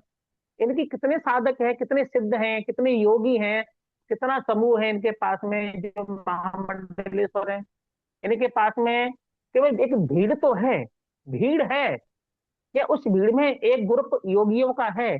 क्या एक ग्रुप ज्ञानियों का है? क्या एक ग्रुप साधना करने वालों का? कोई तो ऐसा ग्रुप नहीं है। फिर महामंडल सब किसके ऊपर बनाया गया है इनको? तो मेरे समझ में नहीं आता। मेरे पास में एक प्रयागराज कुंभ चल रहा था, तो कुछ साधक लोग आए थे, बोले गुरुदेव वहां पर आप चलिएगा तो हम आपको सोहम संप्रदाय के अंतर्गत एक महामंडल का पद दिलवाते हैं। यानी कि प्रभु जी, इतनी क्षमता मेरे अंदर आई नहीं है कि मैं महामंडल से बन जाऊं और मंडलियों को नियंत्रण कर लूं। मैं तो अभी स्वयं को नियंत्रण नहीं कर पा रहा हूँ, तो मंडलियों को नियंत्रण कैसे करूंगा? सही बात है। तो है लोगों का ऐसा। जी। एक एक क्वेश्चन कई अब बार आता है कि क्या व्यक्ति एक जीवन में एक ही गुरु बना सकता है या मल्टीपल गुरु भी बना सकता है? हाँ, ये बहुत अच्छा प्रश्न है आपका। देखिए प्रभु जी, एक होते हैं गुरु जी। और एक होते हैं सदगुरु। ठीक है। सदगुरु और गुरु, जी। जीवन में सदगुरु तो एक होते हैं, सिर्फ एक, ओके। जो हमको ईश्वरी ज्ञान कराएं। ठीक है। जो हमको ब्रह्म ज्ञान कराएं, ईश्वरी ज्ञान कराएं, वो एक होता है। लेकिन गुरु जो हमें अन्यान्य विद्याओं का ज्ञान कराएं, अनान्य विद्याओं का ज्ञान कराएं, कोई साधना कराएं, कुछ या कोई योग साधना कराएं, या कोई मान लीजिए हमको ज्योतिष सिखा रहे हैं, कोई हमें कर्मकांड सिखा रहे हैं, तो गुरु तो बहुत सारे हो सकते हैं, लेकिन सतगुरु वो एक होता है। नहीं, पर ये जो आपने बहुत सारे गुरु बताए, क्या ये गुरु कहलाएंगे या टीचर कहलाएंगे? अब यहाँ फिर ये क्वेश्चन आ गया। वैसे टीचर शब्द तो इंग्लिश का है, उसका अगर हम हिंदी तो हम का शिक्षक अर्थ बोल दें, इसको निकालते हैं, शिक्षक बोल देते हैं। शिक्षक, तो शिक्षक की ही गुरु होता है। गु प्लस रू, गु माने अंधकार, रू माने प्रकाश, जो हमको अंधकार से प्रकाश की ओर ले जाए, वो गुरु है। अब देखिए, जैसे किसी को संगीत का ज्ञान नहीं है, इसका मतलब वो अंधेरे में है संगीत के विषय को ठीक है। लेकर के, तो किसी ने उसको सिखाया संगीत, तो क्या किया, अंधेर से प्रकाश की ओर ले गया, तो वो उसका गुरु हो गया। पर किसका गुरु हुआ? संगीत का गुरु हुआ। किसी ने किसी को नृत्य सिखा दिया, वो नृत्य का गुरु हो गया। किसी ने ज्योतिष सिखाई, वो ज्योतिष का गुरु है। यानी जो किसी एक विषय को सिखाए, तो वो गुरु होता है। लेकिन जो ईश्वर ज्ञान दे, तो वो सतगुरु होता है, जो ईश्वर से मिला दे। और वैसे जिसके जीवन में सतगुरु मिल जाए, तो उससे फिर भटकने की जरूरत ही नहीं पड़ती है, तो क्या सतगुरु तो अपने आप में। जी। क्या सदगुरु का शारीरिक रूप से होना आवश्यक है? वैसे तो गुरु ज्ञान होता है, गुरु शरीर नहीं होता है। हम्म। गुरु ज्ञान है। जैसे मेरे गुरुदेव हैं, आज शरीर रूप में नहीं है, तो क्या वो मेरे गुरु नहीं है? आज भी हैं। तो गुरु का शरीर होना कोई आवश्यक नहीं है, उनका जो ज्ञान है। अब जैसे आपने कई बार सुना होगा कि एक विषय याद आ रहा है कि सपन में आकर के उनको दीक्षा दी थी, जब गुरुदेव नहीं थे, सपन में ठीक है। दीक्षा दी सबर थी। में दीक्षा। हाँ, और वो एक बहुत सिद्ध साधक हुए। तो उस गुरु का शरीर होना जरूरी नहीं है, हो सकता है कि आप किसी शास्त्र को सदगुरु मान लें, किसी शास्त्र के द्वारा आपको पूर्ण से ज्ञान मिल जा रहा है, तो आप, आपके लिए वो शास्त्र सदगुरु हो गया। तो गुरु एक ज्ञान होता है, अब जैसे जो अगर हम बात ईश्वर करें, जो सिख समुदाय है वो गुरु ग्रंथ साहिब को ही अपना गुरु मानता है। मानते हैं, और उनका कल्याण होता है। और वहां पे ना कोई मूर्ति है ना कोई शरीर है, केवल वो गुरु ग्रंथ साहिब है, हम्म, वही उनके लिए गुरु है। हाँ। लेकिन प्रभु जी, गुरु मानना और गुरु से कुछ प्राप्त करना, मानना तो बड़ा सरल होता है। जैसे मैं किसी को अपना मान रहा हूँ, कोई स्त्री है या पुरुष है, उसको मैं अपना मान रहा हूँ, मैं मान रहा हूँ, वो नहीं मुझे अपना मान रहा है, सही तो क्या बात है। उससे मुझे किसी चीज की पूर्ति हो सकती है? नहीं होगी। नहीं, नहीं होती। तो मानना, जानना और उसको जीवन में उतारना। तो जब अगर शारीरिक गुरु हैं सामने, तो क्या है कि हम उनको जान भी सकते हैं, मान भी सकते हैं, कोई जिज्ञासा है इसका समाधान भी कर सकते हैं। लेकिन मान लीजिए गुरु आज नहीं है, हमने दीक्षा ले ली है और गुरु नहीं है, तो शरीर ना होने पर भी मेरे गुरु ही रहेंगे। फिर हमें किसी की आवश्यकता नहीं है, तो मेरे पास में उनका ज्ञान है, उनके जो शब्द हैं वो हृदय हृदय में स्थापित है, वो आज है या नहीं है उसकी आवश्यकता नहीं है। लेकिन हाँ, जिस समय आवश्यकता है उस समय गुरु का होना जरूरी होता है। जैसे गुरु ग्रंथ साहब की बात है, ठीक है, हम गुरु ग्रंथ साहब को अपना गुरु मान रहे हैं, उसमें जो लिखा है उसको हम अपना गुरु मान रहे हैं। लेकिन अगर आवश्यकता पड़ेगी कुछ अधिक जानने की, तो उसकी पूर्ति के लिए फिर क्या करेंगे? उसकी पूर्ति के लिए कोई प्रतिरूप तो होना चाहिए। तो आपने जैसे अपनी बात की कि आपने अपने गुरुदेव से, उन्होंने आपको दीक्षा दी और अब वो शारीरिक रूप से नहीं है। अब मेरा क्वेश्चन ये है कि क्या आपको, आप किसी दूसरे गुरु से दीक्षा ले सकते हैं इस जन्म में? हम दीक्षा, मैंने अभी कहा था कि अगर सदगुरु हैं हमारे वो, तो हम हाँ। सतगुरु वाली दीक्षा नहीं ले सकते, क्योंकि ठीक है। हमारे सतगुरु जीवन में एक बार ही होता है।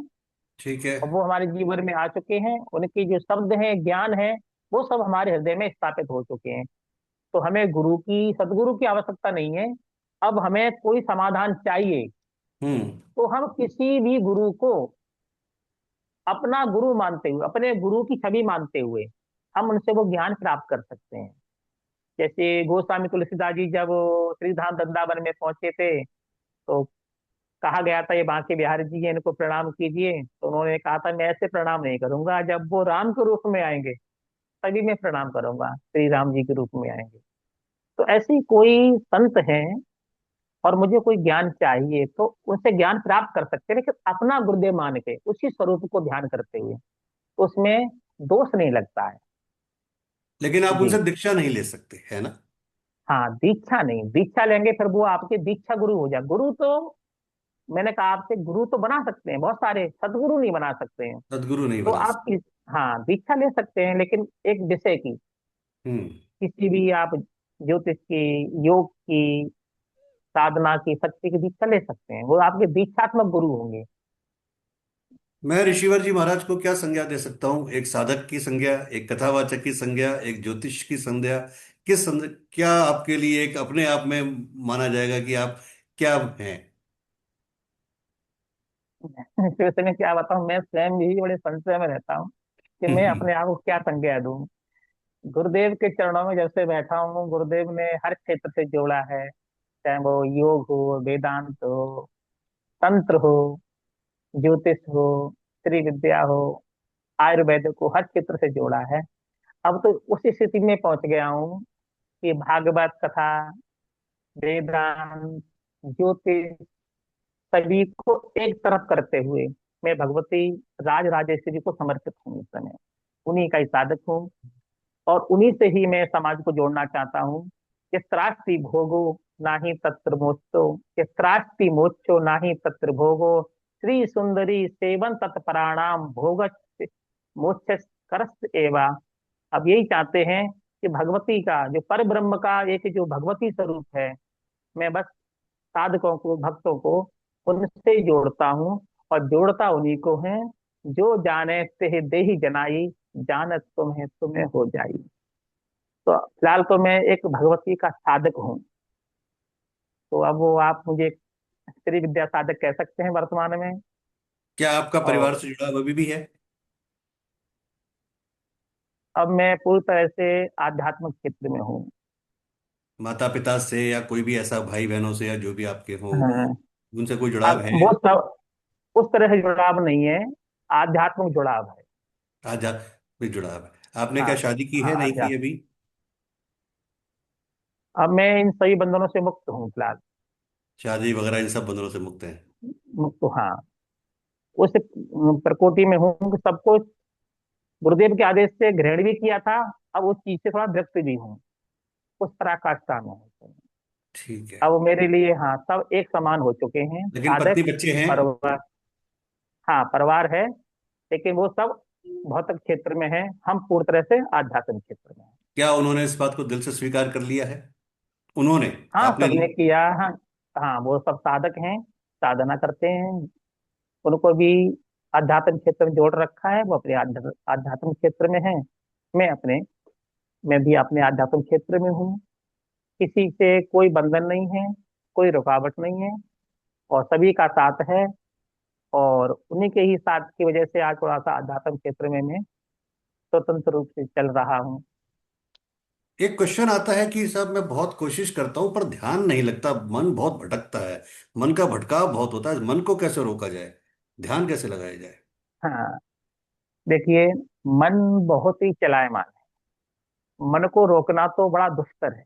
मन नहीं रुक सकता है। मन को रोकिए मत, मन को मोड़ दीजिए।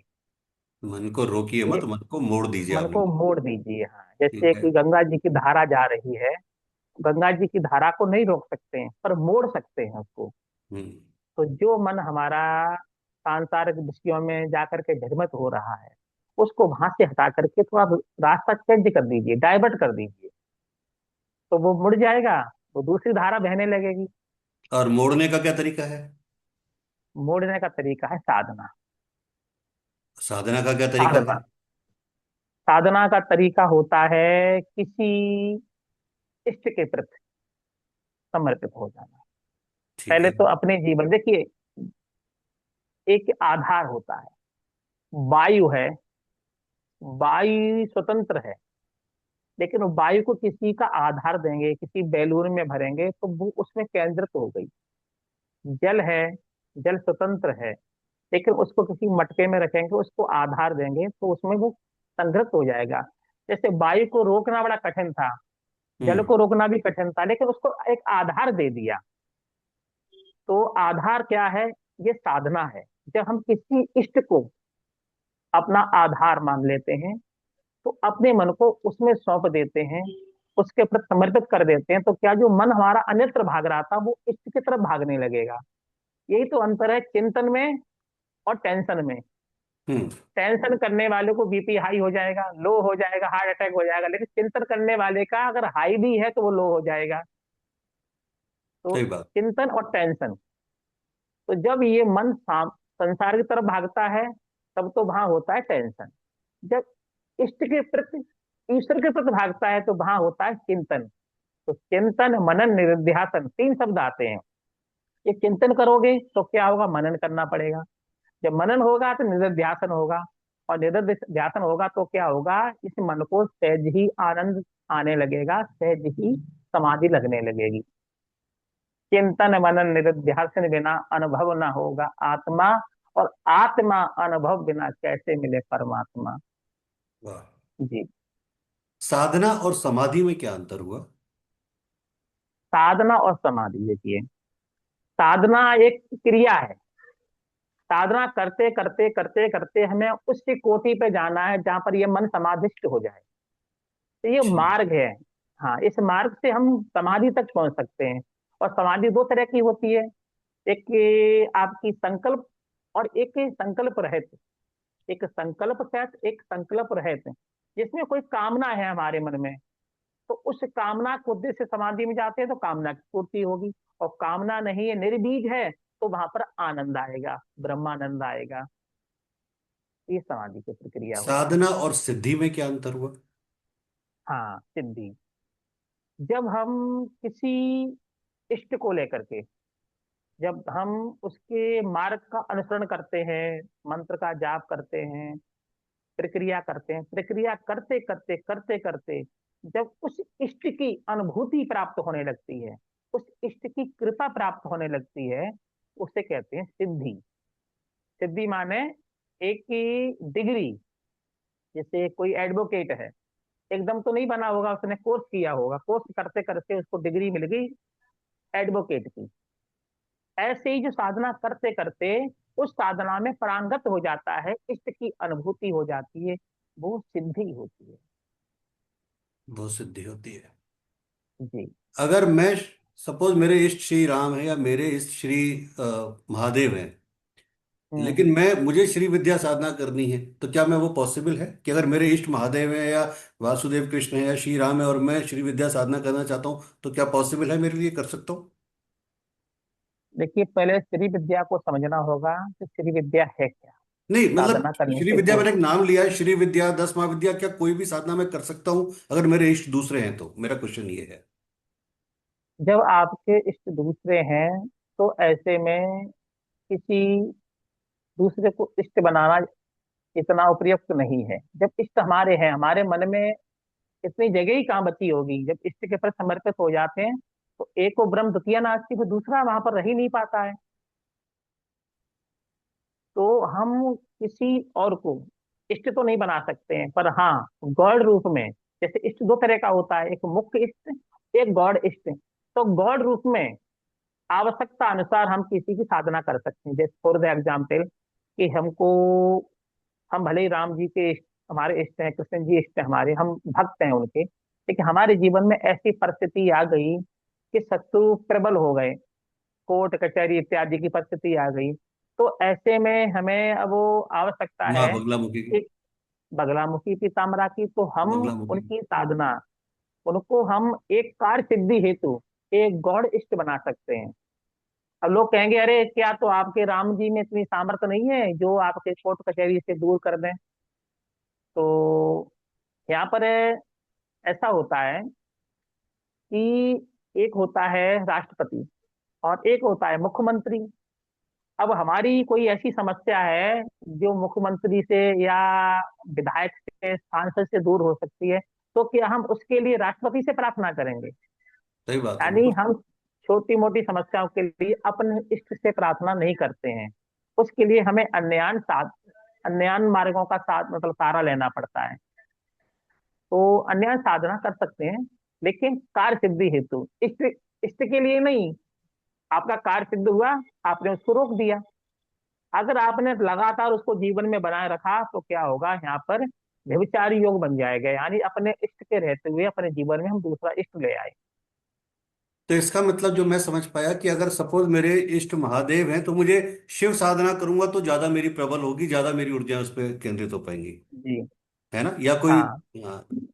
ठीक है। और वैसे हर इष्ट के अंतर्गत कुछ प्रयोग होते हैं, जैसे आप अच्छा। शिव आपके इष्ट हैं या राम हैं, तो उनके प्रयोग होते हैं। जो ठीक सटकर्म है। है, शांतिकर्म, विद्वेषण, वशीकरण, उच्चाटन, मारण इत्यादि, ये हर इष्ट के प्रयोग होते हैं। तो उस इष्ट के मंत्र के पृथक पृथक प्रयोग होंगे। अगर विधिवत से कोई साधक उनसे जुड़ा है, तो अभी जैसे परसों मेरे पास एक एडवोकेट आए, बोले मैं बालाजी का उपासक हूँ, बाला सुंदरी का, लेकिन मुझे कुछ ऐसे प्रयोग चाहिए, तो कहाँ जाना पड़ेगा? मैंने कही कहीं नहीं जाना पड़ेगा, बाला के ही काम प्रयोग हैं। बालाजी के ही शास्त्रों में काम प्रयोग लिखे हुए हैं कि लज्जा, लज्जा जो होता है ना, लाजा, लज्जा जो मतलब जो धान की कील होता है, उसके द्वारा इन सामग्रियों के माध्यम से हवन करने पर वशीकरण प्राप्त हो जाता है। क्योंकि वशीकरण चाहिए तो आपको किसी वशीकरण मंत्र की आवश्यकता नहीं है, उन्हीं का ही काम प्रयोग कर दीजिए, वो हो जाएगा। जैसे शिव है, कोई किसी के शिव इष्ट है और किसी को मारण क्रिया करनी है तो आवश्यकता नहीं है, इसमें प्रयोग है उनका। सरसों के तेल के द्वारा शिवलिंग का अभिषेक कीजिए अमुक मंत्र के द्वारा। तो ये सारे प्रयोग अपने इष्ट के अंतर्गत हैं। लेकिन कुछ लोग चाहते हैं, हम अपने इष्ट को कष्ट देना नहीं चाहते हैं, हम अपने इष्ट को कोई भी कष्ट नहीं देंगे, हम कोई भी प्रयोग नहीं कराएंगे, तो हमको अन्य शक्तियों का सहारा लेना पड़ेगा यहाँ पर। सहारा है कि नमस्ते। महाराज, तीन चीज सबसे प्रमुख मानी गई है: तंत्र, मंत्र और यंत्र। जी। आपकी, अगर आपकी दृष्टि में बात करूं तो क्या आप इसको बता बता पाएंगे सबसे पावरफुल कौन है, या तीनों का एक अपना अपना स्थान है? हाँ, तीनों की अपनी ऊर्जा पृथक पृथक भी है, और तीनों का एक समीकरण भी है। मंत्र, यंत्र और तंत्र। तंत्र। हाँ, मंत्र है शक्ति का एक ही शाब्दिक रूप, एक शब्द ब्रह्म। आप बहुत पूर्व जब वो पहले मूर्तियां इत्यादि नहीं हुआ करती थी, उसमें ध्यान किया जाता था, और ध्यान में पूरा स्वरूप दे दिया जाता था उनका, कि कर्पूर गौरम करुणावतारम, पूरा स्वरूप करुणावतारम की व्याख्या संसार होती सार। थी। सही बात। है, संसार सारम बुद्धि के। तो जब मूर्ति इत्यादि नहीं है, तो हम शब्दों के द्वारा उनका ध्यान कर सकते हैं। तो ये शब्द होते हैं, तस्य वाचका प्रणवा, उस ईश्वर के लिए प्रयोग किए जाते हैं। तो जो मंत्र है, उससे इष्ट का एक बांग में स्वरूप होता है, बांग में। अब कुछ लोग ऐसे होते हैं कि वो, अगर वो चाहते हैं कि हम मंत्रों का जाप नहीं करें, तो वो कोई बात नहीं, वो उनका यंत्र बना सकते हैं। यंत्र दो तरह का है, देखिए, किसी की मूर्ति बनाई, वो भी यंत्र है। अगर हमने कोई षटकोण त्रिकोण इत्यादि बनाया, तो वो उस देवता का स्वरूप है। अब स्वरूप कई तरह का होता है, किसी किसी शक्ति का एक महल का स्वरूप है, कि कोई शक्ति अपने महल में बैठी है, उसके महल के परकोटे हैं, तो अन्य शक्तियां बैठी हुई हैं, तो पूरा जो परकोटा बना दिया गया। श्रीयंत्र में क्या है, 2008 से 16 देवियां हैं, जिसमें नवारण, अलग अलग नव आवरण है। एक पूरा है तो एक यंत्र ही। तो जो एक चित्रात्मक रूप है वो होता है यंत्र। अब आता है तंत्र। तंत्र क्या है? जैसे तंत्र होता है प्रणाली, जैसे राजतंत्र, प्रजातंत्र, गणतंत्र। तो जो प्रणाली है कि हमने मंत्र को यंत्र के साथ में रख करके, यंत्र और मंत्रों को एक साथ रख करके, अथवा कुछ विशेष वस्तु सामग्री को एक साथ रख करके ऐसे प्रयोग किया, इस विधान से प्रयोग किया, तो जो विधान था, जो प्रणाली थी, वो हो जाता है तंत्र। तंत्र अपने आप में स्वतंत्र ना होकर के एक प्रक्रिया है। जैसे हमको चाय बनानी है, तो चाय का तंत्र क्या होगा कि हमको दूध, पानी पानी गर्म करना है, पत्ती उबालनी है चाय की, अदरक डालनी है, फिर दूध डालना है, फिर उबालना है। जो पूरा प्रक्रिया बनी वो क्या है? वो तंत्र है। हमने इस तंत्र के माध्यम से, हमने इस सिस्टम के माध्यम से चाय का निर्माण किया। तो हमने किसी कार्य को किया, किसी भक्त साधक के लिए कोई कार्य संपन्न किया, किस तंत्र के माध्यम से, किस प्रक्रिया के माध्यम से किया है, वो हमारी दृष्टि में, और शास्त्र मतलब क्या कहूँ, शास्त्र की दृष्टि है, उसको तंत्र कहते हैं, यानी लेकिन एक प्रणाली को। आम व्यक्ति तंत्र से या तांत्रिक नाम से घबराता क्यों है? क्या रे तांत्रिक बाबा हैं हाँ। तो पता नहीं स्वाहा कर देंगे, भस्म कर देंगे, पता नहीं हाँ, क्या हो जाएगा। स्वरूप बिगाड़ रखा है तंत्र का। तंत्र का स्वरूप बिगड़ गया है, जी बिल्कुल सही बात हाँ, है। स्वरूप बिगड़ गया है। आ- हालांकि सबसे बड़ा अगर कोई तांत्रिक देखा जाए तो भगवान शिव थे। हाँ, उनसे बड़ा तो कुछ है ही नहीं, सही बात है। हाँ। और जितने भी तंत्र हैं सब ऋषियों से प्रणीत हैं। जैसे एक प्रत्यंगरा जो है, प्रत्यंगरा शब्द जो बड़ा हाँ, मार प्रयोग प्रतिक्रिया होता है साधना जो इनका, होती है, सही बात है। होती है। तो पृथ्वी धन अंगरा, इनके दो ऋषि हैं, एक प्रत्यंग ऋषि, एक अंगिरा ऋषि, जो कि वैदिक ऋषि हैं। और पीताम्बरा की साधना देख लीजिए, नारद, जो देवऋषि नारद जी हैं वो इनके ऋषि हैं। तो कोई भी तंत्र पृथक नहीं है, सब वेदों से है। तो कोई भी ऋषि इतना भयंकर क्रूर नहीं था जैसे कि आजकल तांत्रिकों का रूप दिखाया जाता है। तो तंत्र तो बड़ा सौम्य है, बड़ा ही सरल है, बड़ा सटीक है। लेकिन आज के लोगों ने रूप बिगाड़ रखा है। जी। 3 ग्रह आते हैं नवग्रहों में, जिनको बोला जाता है राकेश। राकेश मतलब राहु केतु और शनि। हम्म। ठीक है जी, राहु केतु एंड शनि। जी। लोग बाग इनसे घबराते क्यों हैं इतना?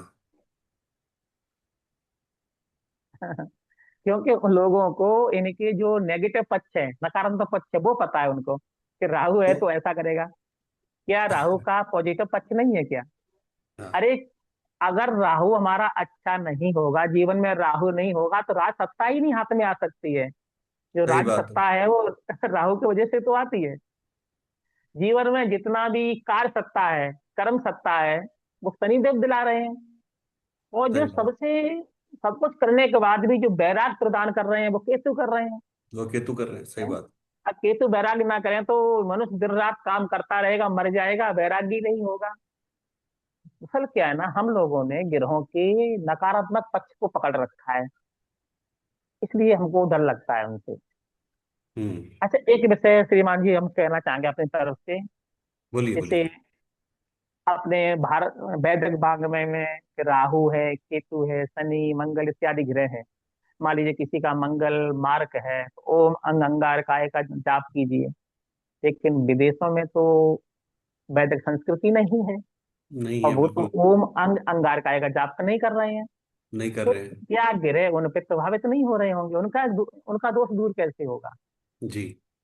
है? या ओम सम समचराय, कोई अंग्रेज है, नहीं करता होगा जाप, वो अलग बात। इंडिया में आ गया, वो किसी इंडियन गुरु के संपर्क में आ गया, फिर उनका समाधान कैसे होता होगा? जी।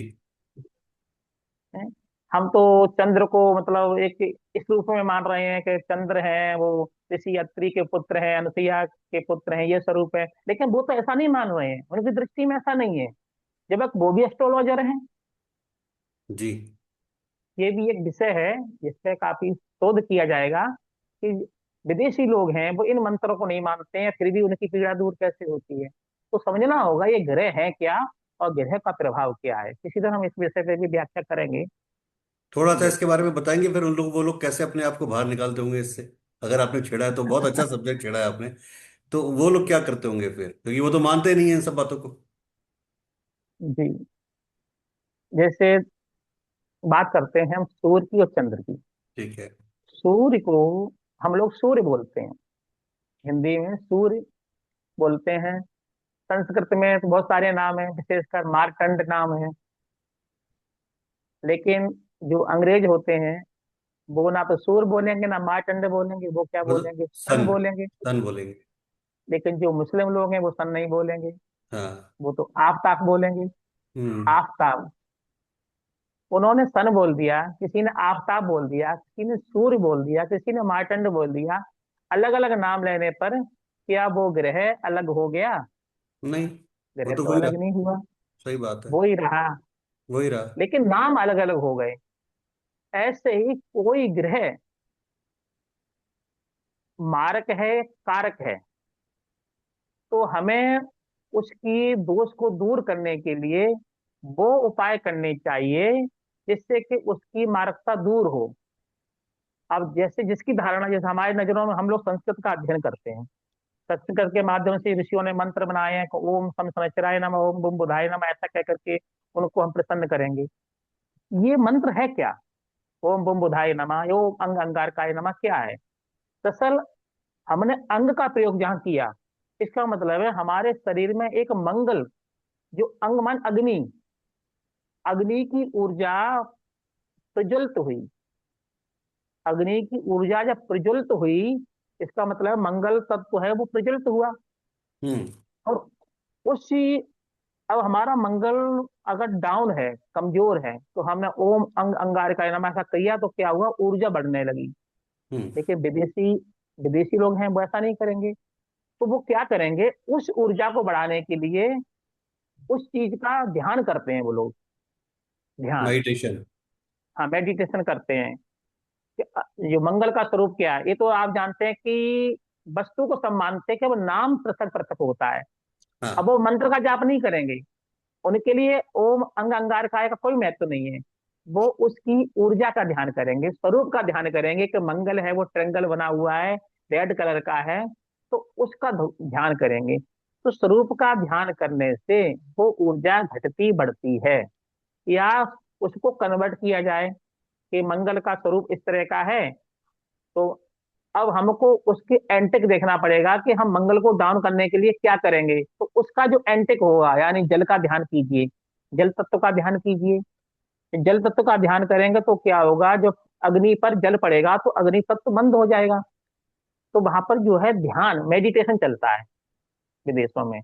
कोई मंत्र नहीं चलेगा, मेडिटेशन चलेगा, या जो जेम्स वगैरह होते हैं, रतन वगैरह, वो चलते हैं। क्रिस्टल और ये मेडिटेशन चलता है। जी, ये चलता है। हम्म। महाराज, बस लास्ट के दो क्वेश्चन और जाते जाते आपसे कि कई बार एक वैसे ही विचार आता है कि जैसे हिंदू धर्म में, हमारे सनातन धर्म में बहुत सारे रीति रिवाजों का पालन होता है, जैसे करवा चौथ एक ले लेते हैं। जी, लेकिन जैन धर्म करवा चौथ नहीं मानता, सिख धर्म करवा चौथ नहीं मानता, मुस्लिम धर्म। तो क्या उन सबके पति चले गए? क्या हमारे ही केवल जो जो जो करती हैं उनके पति जीवित रहेंगे? कई बार ये क्वेश्चन आता है जब हम भी क्लासेस लेते हैं, तो कि इसके पीछे क्या है कि हम कहते हैं कि हम अपने मंदिर में जाते हैं तो जूते चप्पल उतार के जाते हैं, पैरों को साफ। जब हम गुरुद्वारे में जाते हैं तो पैर धो के जाते हैं। लेकिन जब हम जब कहते हैं कि हिंदू मुस्लिम सिख ईसाई सब एक ही हैं, है ना, चाहे जीसस हो, सब एक ही हैं। लेकिन हम जब हम चर्च में जाते हैं तो हम जूते चप्पल पहन के जाते हैं, वहाँ अलाउ है। तो ये सब जो भेदभाव है ये क्या है, मतलब वास्तविकता क्या है? ये सभी परंपराएं हैं, किसी न किसी वजह से प्रारंभ हुई हैं, एक वजह रही है। और एक वजह होती है व्यक्ति विशेष की। जैसे एक बट पूजा होती है, जिसमें कि वो सावित्री पूजा भी कहते हैं। तो कहीं ऐसा विधान शास्त्रों में नहीं है कि लोग, महिलाओं को बट पूजा करनी चाहिए। लेकिन वो सावित्री जी ने अपने पति को यम के फंदे से मुक्ति के लिए एक उपाय किया था। उन्होंने उपाय किया, कोई भी मंत्र जाप किया होगा या जो भी कुछ किया होगा, उस उपाय से उनके पति वापस आ गए। तो अब हम लोग क्या करते हैं, आज की महिलाएं उनको फॉलो कर रही हैं, उन्होंने किया था तो हम भी ऐसा करेंगे, हम भी ऐसा करेंगे। लेकिन वहां पर आवश्यकता थी, जो सावित्री जी ने किया वो इस कोटि की थी, और उनको आवश्यकता थी, तब उनके पति यम के फंदे से वापस आ गए। क्या आज जो स्त्रियां वट पूजा करती हैं, क्या उनके पति को क्या यमराज पकड़ के ले जा रहे हैं? अभी तो नहीं ले जा रहे हैं। जब ले जा रहे हैं तब नहीं कर रही हैं वो। कायदा तो ये बनता है, जब यमराज पकड़ के ले जा रहे हो तब तो करो। उस समय करनी चाहिए। हम अभी से करते, एडवांस में करते, हम ऐसा करेंगे तो बाद में ऐसा नहीं होगा। तो ये परंपराएं बन गई हैं। तो परंपराएं, कुछ परंपराएं ऐसी होती हैं फॉलो की जाती हैं, और कुछ चीजें ऐसी होती हैं फॉलो ना करके स्वयं को निर्णय करना चाहिए कि मेरा पति इसमें कष्ट में है, तो उस समय हम क्या प्रयोग करें। तो तत्काल जो प्रयोग किया जाता है कायदा में, तो वो ही एक उचित होता है। जैसे किसी का पति मृत्यु को प्राप्त हो रहा है, उस समय जो प्रयोग कर सके वो अपने सामर्थ्य के बल पर, अगर उसका प्रेम है पति से, महामृत्युंजय का जाप करें, मृतक संजीवनी का जाप करें, इत्यादि करें, तो वो तो विधान उचित है। लेकिन सावित्री जी ने किया, हम भी फॉलो करेंगे। तो वो क्या उचित नहीं। आपकी, क्या आपकी परिस्थिति वो है, आपकी सामर्थ्य वो है जो आप कर रहे हैं? सही तो जो बात है। आजकल फॉलो सिस्टम है ना, फॉलो करना ये ज्यादा अच्छा नहीं है। फॉलो में भीड़ तो बढ़ जाती है, लेकिन वास्तविकता चली जाती है। क्या ऋषिवर महाराज जी के निगाह में महिलाएं हनुमान जी की पूजा कर सकती हैं? हनुमान जी की या पूजा, क्या महिलाएं हनुमान जी के चरणों को पकड़ सकती हैं, उनकी मूर्ति को स्पर्श कर सकती हैं? देखिए, एक संबंध होता है पिता और पुत्री का। ठीक है जी। अगर कोई पुत्री अपने पिता को स्पर्श करती है जी। तो उसे कोई दोष नहीं लगता है। बिल्कुल नहीं लगता। लेकिन एक संबंध होता है ब्रह्मचारी का और एक महिला का। कोई ठीक है जी। व्यक्ति ब्रह्मचर्य पद को धारण किए हुए है, तो वो उसकी एक मर्यादा है कि हम स्त्रियों से दूर रहेंगे। अष्ट प्रकार के ब्रह्मचर्य होते हैं। स्त्रियों को ध्यान करना, चिंतन करना, स्पर्श करना, ये सब ब्रह्मचर्य नष्ट के लक्षण होते हैं। तो मान लीजिए हनुमान जी जो कि नैष्ठिक ब्रह्मचारी हैं, उनकी एक मर्यादा है, वो माताओं से, स्त्रियों से दूर रहते हैं।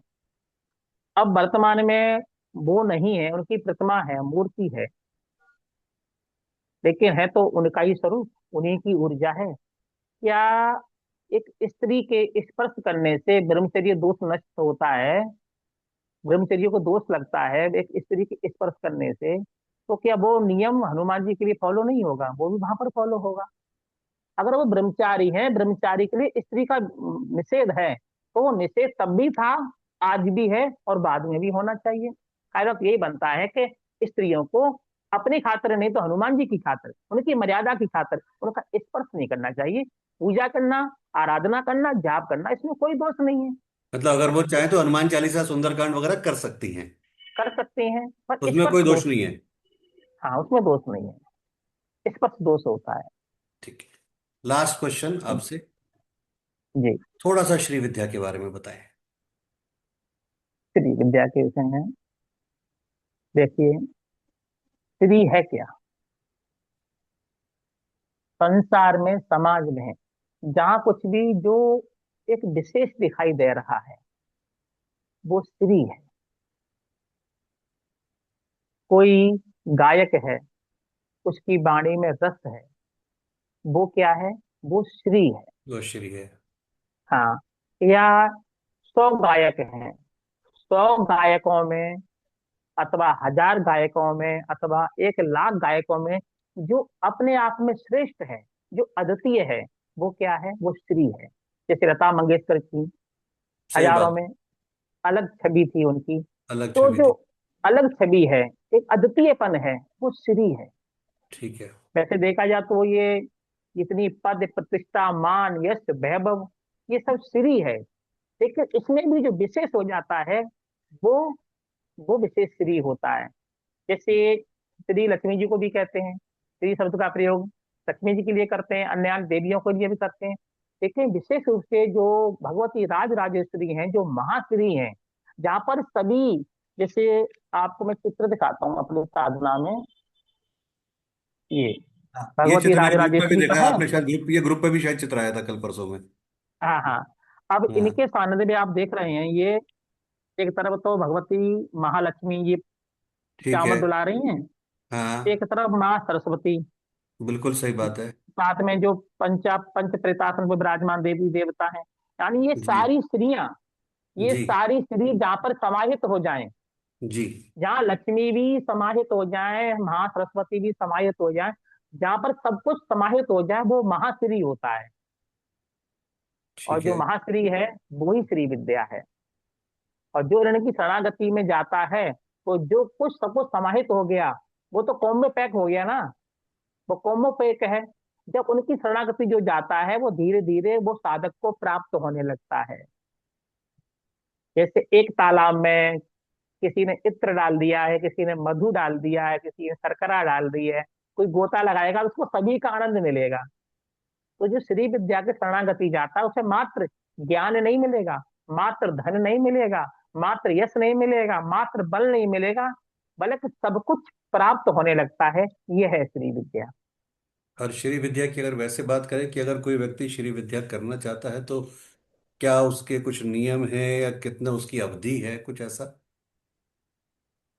श्री विद्या के लिए वैसे तो कोई अवधि नहीं है, जीवन पर्यंत वो श्री विद्या का साधक, मतलब श्री विद्या का इतना विस्तार है कि पूरा जीवन भी करता रहेगा तब भी वो बहुत कम है। ठीक है। लेकिन इसका एक ही सिस्टम है, क्रम है। हम्म हम्म। जैसे श्री विद्या के विषय में आपको बताऊं, श्री विद्या में जो श्री यंत्र होता है, इसकी जो पूजा होती है 3 क्रमों से होती है। सृष्टि क्रम, संहार क्रम और स्थिर क्रम। जिसने ये तीनों क्रम को समझ लिया, उसके लिए श्री विद्या बहुत मतलब जटिल चीज नहीं है। सृष्टि क्रम क्या है? सृष्टि माने विस्तार, विस्तार सृष्टि जी। करना, जो विस्तार कर रहा है। जैसे आप श्री यंत्र को देखेंगे तो पहले भूपुर है, भूपुर में अड़मा गड़मा इत्यादि सिद्धियां हैं, अष्ट लक्ष्मी है, योगिनियां हैं। ये सब कुछ पाता हुआ, सब कुछ प्राप्त करता हुआ आगे बढ़ता है। नैम है, मन, यश, मान, सम्मान, सबको पा रहा है, सबको छोड़ता जा रहा है। पाते पाते जो भगवती के पास पहुंच जाता है, वो तो होता है सृष्टि क्रम। ठीक है। ये जो क्रम होता है, ये सांसारिक लोगों के लिए बहुत अच्छा माना गया, जो ग्रस्त लोग हैं, संसारी लोग। सृष्टि कर्म एक है सांसारिक ग्रस्त लोगों के लिए बढ़िया है। ग्रस्त लोगों के लिए, उनको सब कुछ चाहिए, वाहन भी चाहिए, वाहन होगा तो पेट्रोल डीजल के लिए भी जरूरत पड़ेगी। सही बात है। अब आ, अब आता संहार क्रम, जिससे कुछ नहीं चाहिए, जिसके पास सब कुछ है, जो सब कुछ छोड़ करके सिर्फ भगवती को पाना चाहता है, उसे कहते हैं सहार क्रम। जिसने सब कुछ हटा दिया अपने जीवन से, सहार मैं क्रम। मैं मनी, हाँ, यहाँ तक अपना नाम का भी त्याग कर दिया है। गुरु के पास जाता है तो नाम का त्याग कर देता है, गोत्र का त्याग।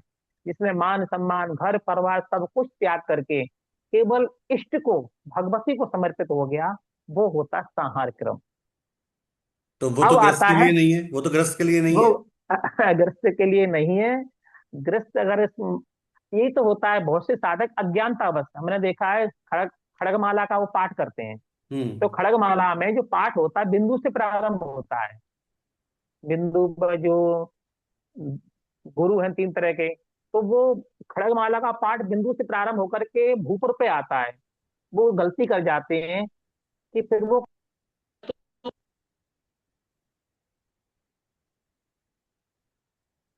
आपकी आवाज चली, हाँ। तरफ से आपकी आवाज नहीं आ रही, आपकी आवाज नहीं आ रही है। वो, हेलो, हाँ, अब आ रही है, अब आ रही है। हाँ, वो संहार क्रम से पूजा अज्ञानतावश कर जाते हैं कि ठीक है। वो श्री जो महाबिंदु से प्रारंभ करके वो आ जाते हैं त्रिलोक मोहन चक्र में। तो क्या होता है, उन्हें पहले तो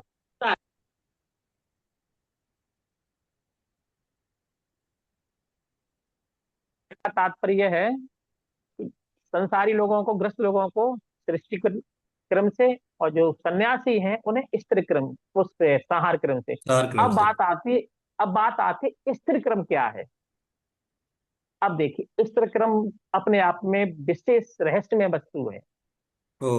हमें ना तो सृष्टि क्रम चाहिए, हमें एकदम सब कुछ नहीं चाहिए, और ना ही हमें चाहिए सहार आपका क्रम। संहार क्रम। अब हमें क्या चाहिए? हमें तो कार्य सिद्धि करनी है। कार्य सिद्धि। हाँ, हमें धन चाहिए सिर्फ।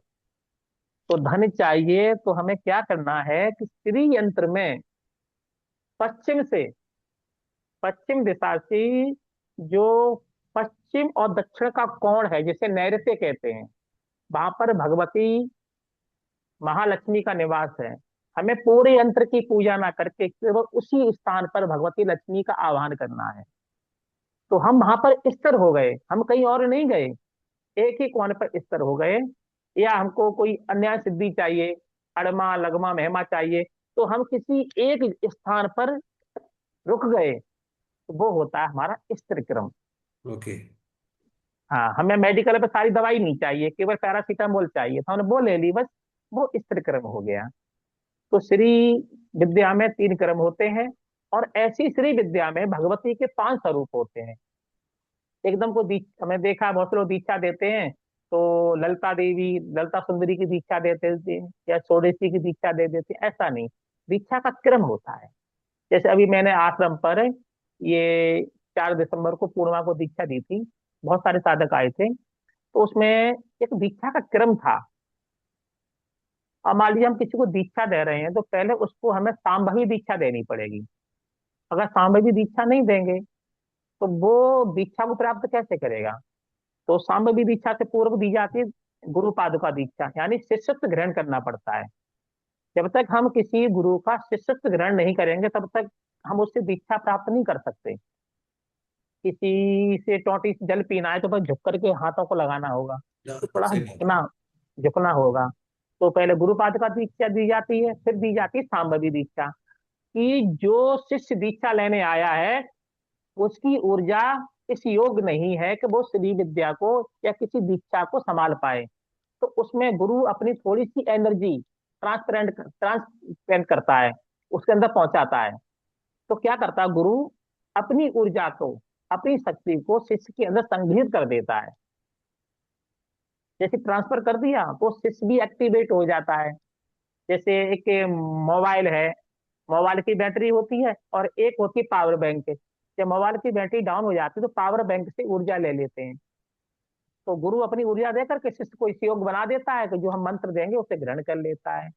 कुछ प्रक्रिया से गुजार करके महागणपति इत्यादि दीक्षा दे करके फिर उसको प्रथम दीक्षा दी जाती है श्री विद्या में बाला त्रिपुर सुंदरी की।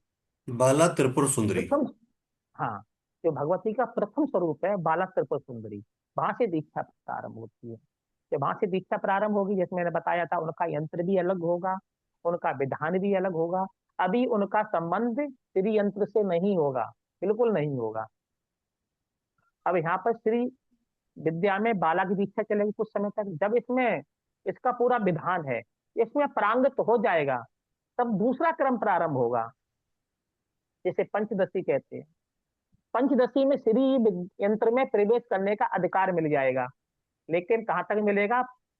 वो त्रिलोक मोहन चक्र तक, भूपर तक मिलेगा, ऊपर जाने का नहीं मिलेगा।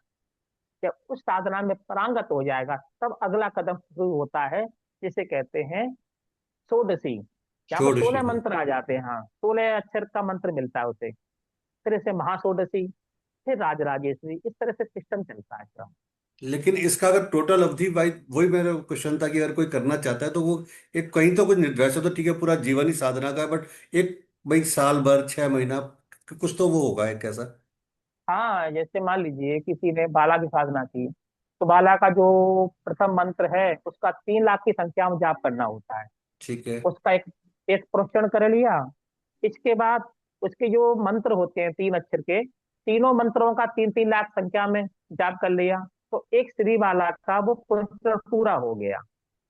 अब वो अगला स्टेप प्राप्त कर लेगा जब इतना कर लेगा। तो जब अगले स्टेप में गया, तो जो उसको पंचदशी मंत्र मिलेगा उसकी संख्या है, उतनी संख्या में उसका जाप कर ले, तर्पण मार्जन कर ले, तो उसने उस स्वरूप को ग्रहण कर लिया।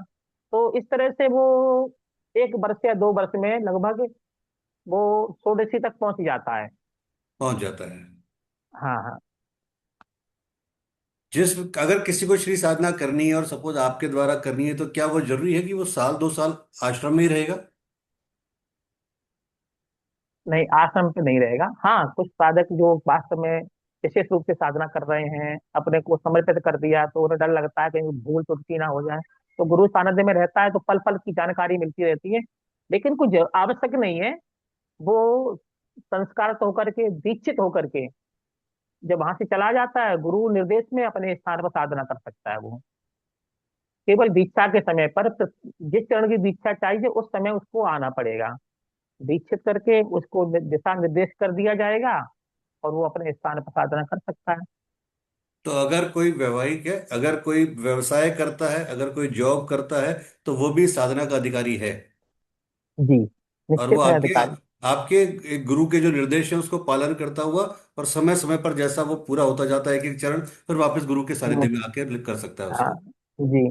और सबसे आनंद की बात यह है कि जो श्री विद्या साधना है जिस परंपरा में हम कराते हैं, उसमें दिन का तो कोई महत्व ही नहीं है। ये रात्रिकालीन साधना है और सारे का दिन में होते हैं। हम्म। व्यक्ति 9-10 बजे तक फ्री हो जाता है अपने सांसारिक कार्यों से। हम्म। श्री विद्या के लिए नौ जो वीर बेला होती है 9:30 से 10 तक 11 तक, उसमें समय में कीजिए। कोई सांसारिक कार्य भी नहीं रुकेगा, कोई रिश्ते संबंधों में भी दिक्कत नहीं आएगी। बहुत ही बढ़िया, बहुत ही बढ़िया।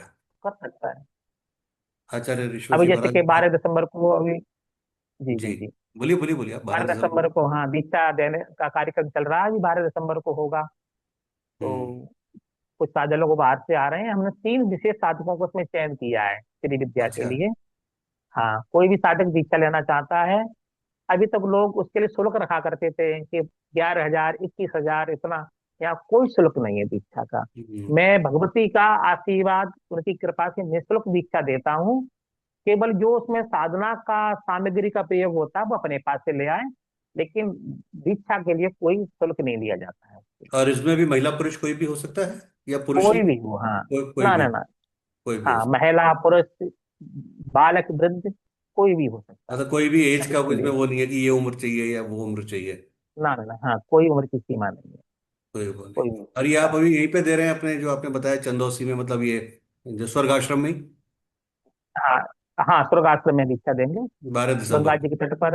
हाँ हाँ, 12 दिसंबर को दीक्षा होगी। ठीक है, ठीक है, वो ठीक। हाँ हाँ, जी तो जी। अभी तो खैर 8 दिसंबर हो गई, अब बहुत जल्दी कुछ और लोगों को आपसे जोड़ेंगे जो 12 दिसंबर के बाद जब भी कभी आपका होगा, टच में रहेंगे, तो हाँ, आप आपके सानिध्य में फिर वो रहेगा। बहुत बहुत धन्यवाद आपका आचार्य ईश्वर जी महाराज, बहुत तरीके से आपने एक एक चीज तो का जवाब दिया, और बहुत कुछ सीखने को मिला आज हमारे व्यूअर्स को, जो देखेंगे इसको, जो जानेंगे समझेंगे। और बहुत जल्दी मुझे ऐसा उम्मीद है कि, पता नहीं इंट्यूशन है कि बहुत जल्द एक बार फिर आपका साक्षात्कार करेंगे, श्री विद्या के ऊपर ही बहुत लंबे टॉपिक पे बातचीत करेंगे। जो मेन उद्देश्य है वो ये है कि लोग जो भ्रमित हो रहे हैं सोशल मीडिया के थ्रू, वो भ्रमितपना दूर हो, और एक सही दीक्षा मिले, एक सही गुरु के माध्यम से मिले, योग्य गुरु के माध्यम से मिले, और वो अपने जीवन में जो कुछ पॉजिटिविटी चाहते हैं, जो सकारात्मकता चाहते हैं, वो पा पाए, भटकाव ना हो किसी तरह का। जी। वही हाँ, हमारा मकसद है। भटकाव। इसलिए मैंने अपना जीवन भक्तों के लिए समर्पित कर रखा है कि कभी भी कुछ भी पूछना हो, हम्म। निसंकोच होकर के मेरे से जानकारी लें, लेकिन तर्क के साथ में। को तर्क के साथ ना पूछें। कुछ लोग को तर्क करते हैं तो मेरे आत्मा को आहत होता है। तर्क के साथ पूछिए। हाँ, तो मैं तरक्की के हर साथ पूछें, प्रश्न बिल्कुल का, सही बात। जी जी जी। बिल्कुल बिल्कुल। और अभी श्री विद्या, आपने, जी हाँ, बोलिए। जी जी, बस कुछ नहीं जी।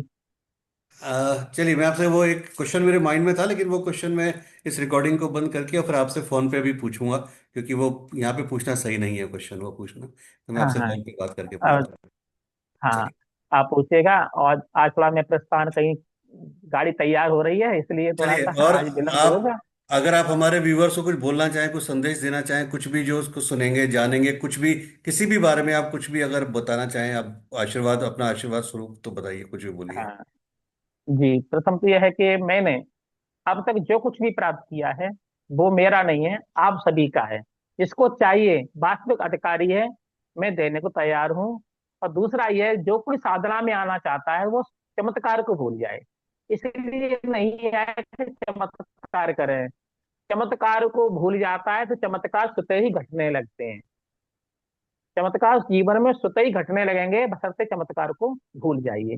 दूसरा, आपके पास में जो भी ज्ञान है, गुरुदेव से मिला है, किसी संत से मिला है, ठीक है, आपको अपना हित करना अपना कीजिए, कोई संशय नहीं है, लेकिन अपने हित के साथ में जनहित अवश्य करना चाहिए। जो जनहित नहीं करता है, सृष्टि का नियम है कि सृष्टि जिस वस्तु को जनहित में, परोपकार में नहीं देखती है, तो सृष्टि उस चीज को छीन लेती है, प्रकृति वापस ले लेती है। इसलिए जो आपके पास में है उसको बांटिए। देखिए, सभी को उदर पूर्ति करनी है, पेट की पूर्ति करनी है, धन की आवश्यकता है, मानते हैं। लेकिन धर्म को धंधा मत बनाइए, धंधा मत बनाइए। धर्म से हमारा उत्थान होगा और धर्म से ही हमारा पतन होगा। तो आपका पतन ना हो, उत्थान हो, ये सभी के लिए मेरी कामना है। एक श्री लास्ट मात्रे चीज, एक नमः। लास्ट चीज कि कोई अगर आपकी दीक्षा में आना चाहता है तो क्या जरूरी है कि उसको संस्कृत का पूर्ण अभ्यास हो, संस्कृत का ज्ञाता हो? ये जरूरी है? कोई आवश्यकता नहीं है कि इसको संस्कृत का ज्ञान हो, वो किसी भी भाषा का ज्ञाता हो, हम तो उसी भाषा में समझा देंगे। अंतर इतना है कि जो हमारे मंत्र हैं वो वैदिक संस्कृति में होते हैं, लेकिन उसका उच्चारण आप अपनी मातृभाषा में ही समझ सकते हैं। या संस्कृत का ज्ञान होना कोई जरूरी नहीं है। अगर किसी को हिंदी भी नहीं आती है, तब भी हम उसको वो संस्कृत के मंत्र उसकी भाषा में समझा देंगे, मतलब पूर्ण लाभ मिलेगा उसको। यहाँ पर भाषा भाषा किसी तरह से बाधक नहीं है ना, कि मुझे संस्कृत नहीं आती हाँ, तो मैं नहीं कर सकता? ना ना, कोई बाधक नहीं है, बस जो मैं समझा रहा हूँ मेरी भाषा को समझ सके बस। बस केवल वो वाली बात। बहुत बहुत धन्यवाद आपका। बहुत अच्छा लगा आपसे मिलकर। बहुत जल्दी जी मुलाकात हो। डॉक्टर साहब, राधे आपके राधे। लिए बहुत बहुत धन्यवाद। श्री राधे मात्रे नमः। जय माता राम। राधे राधे। राधे। राधे राधे जी।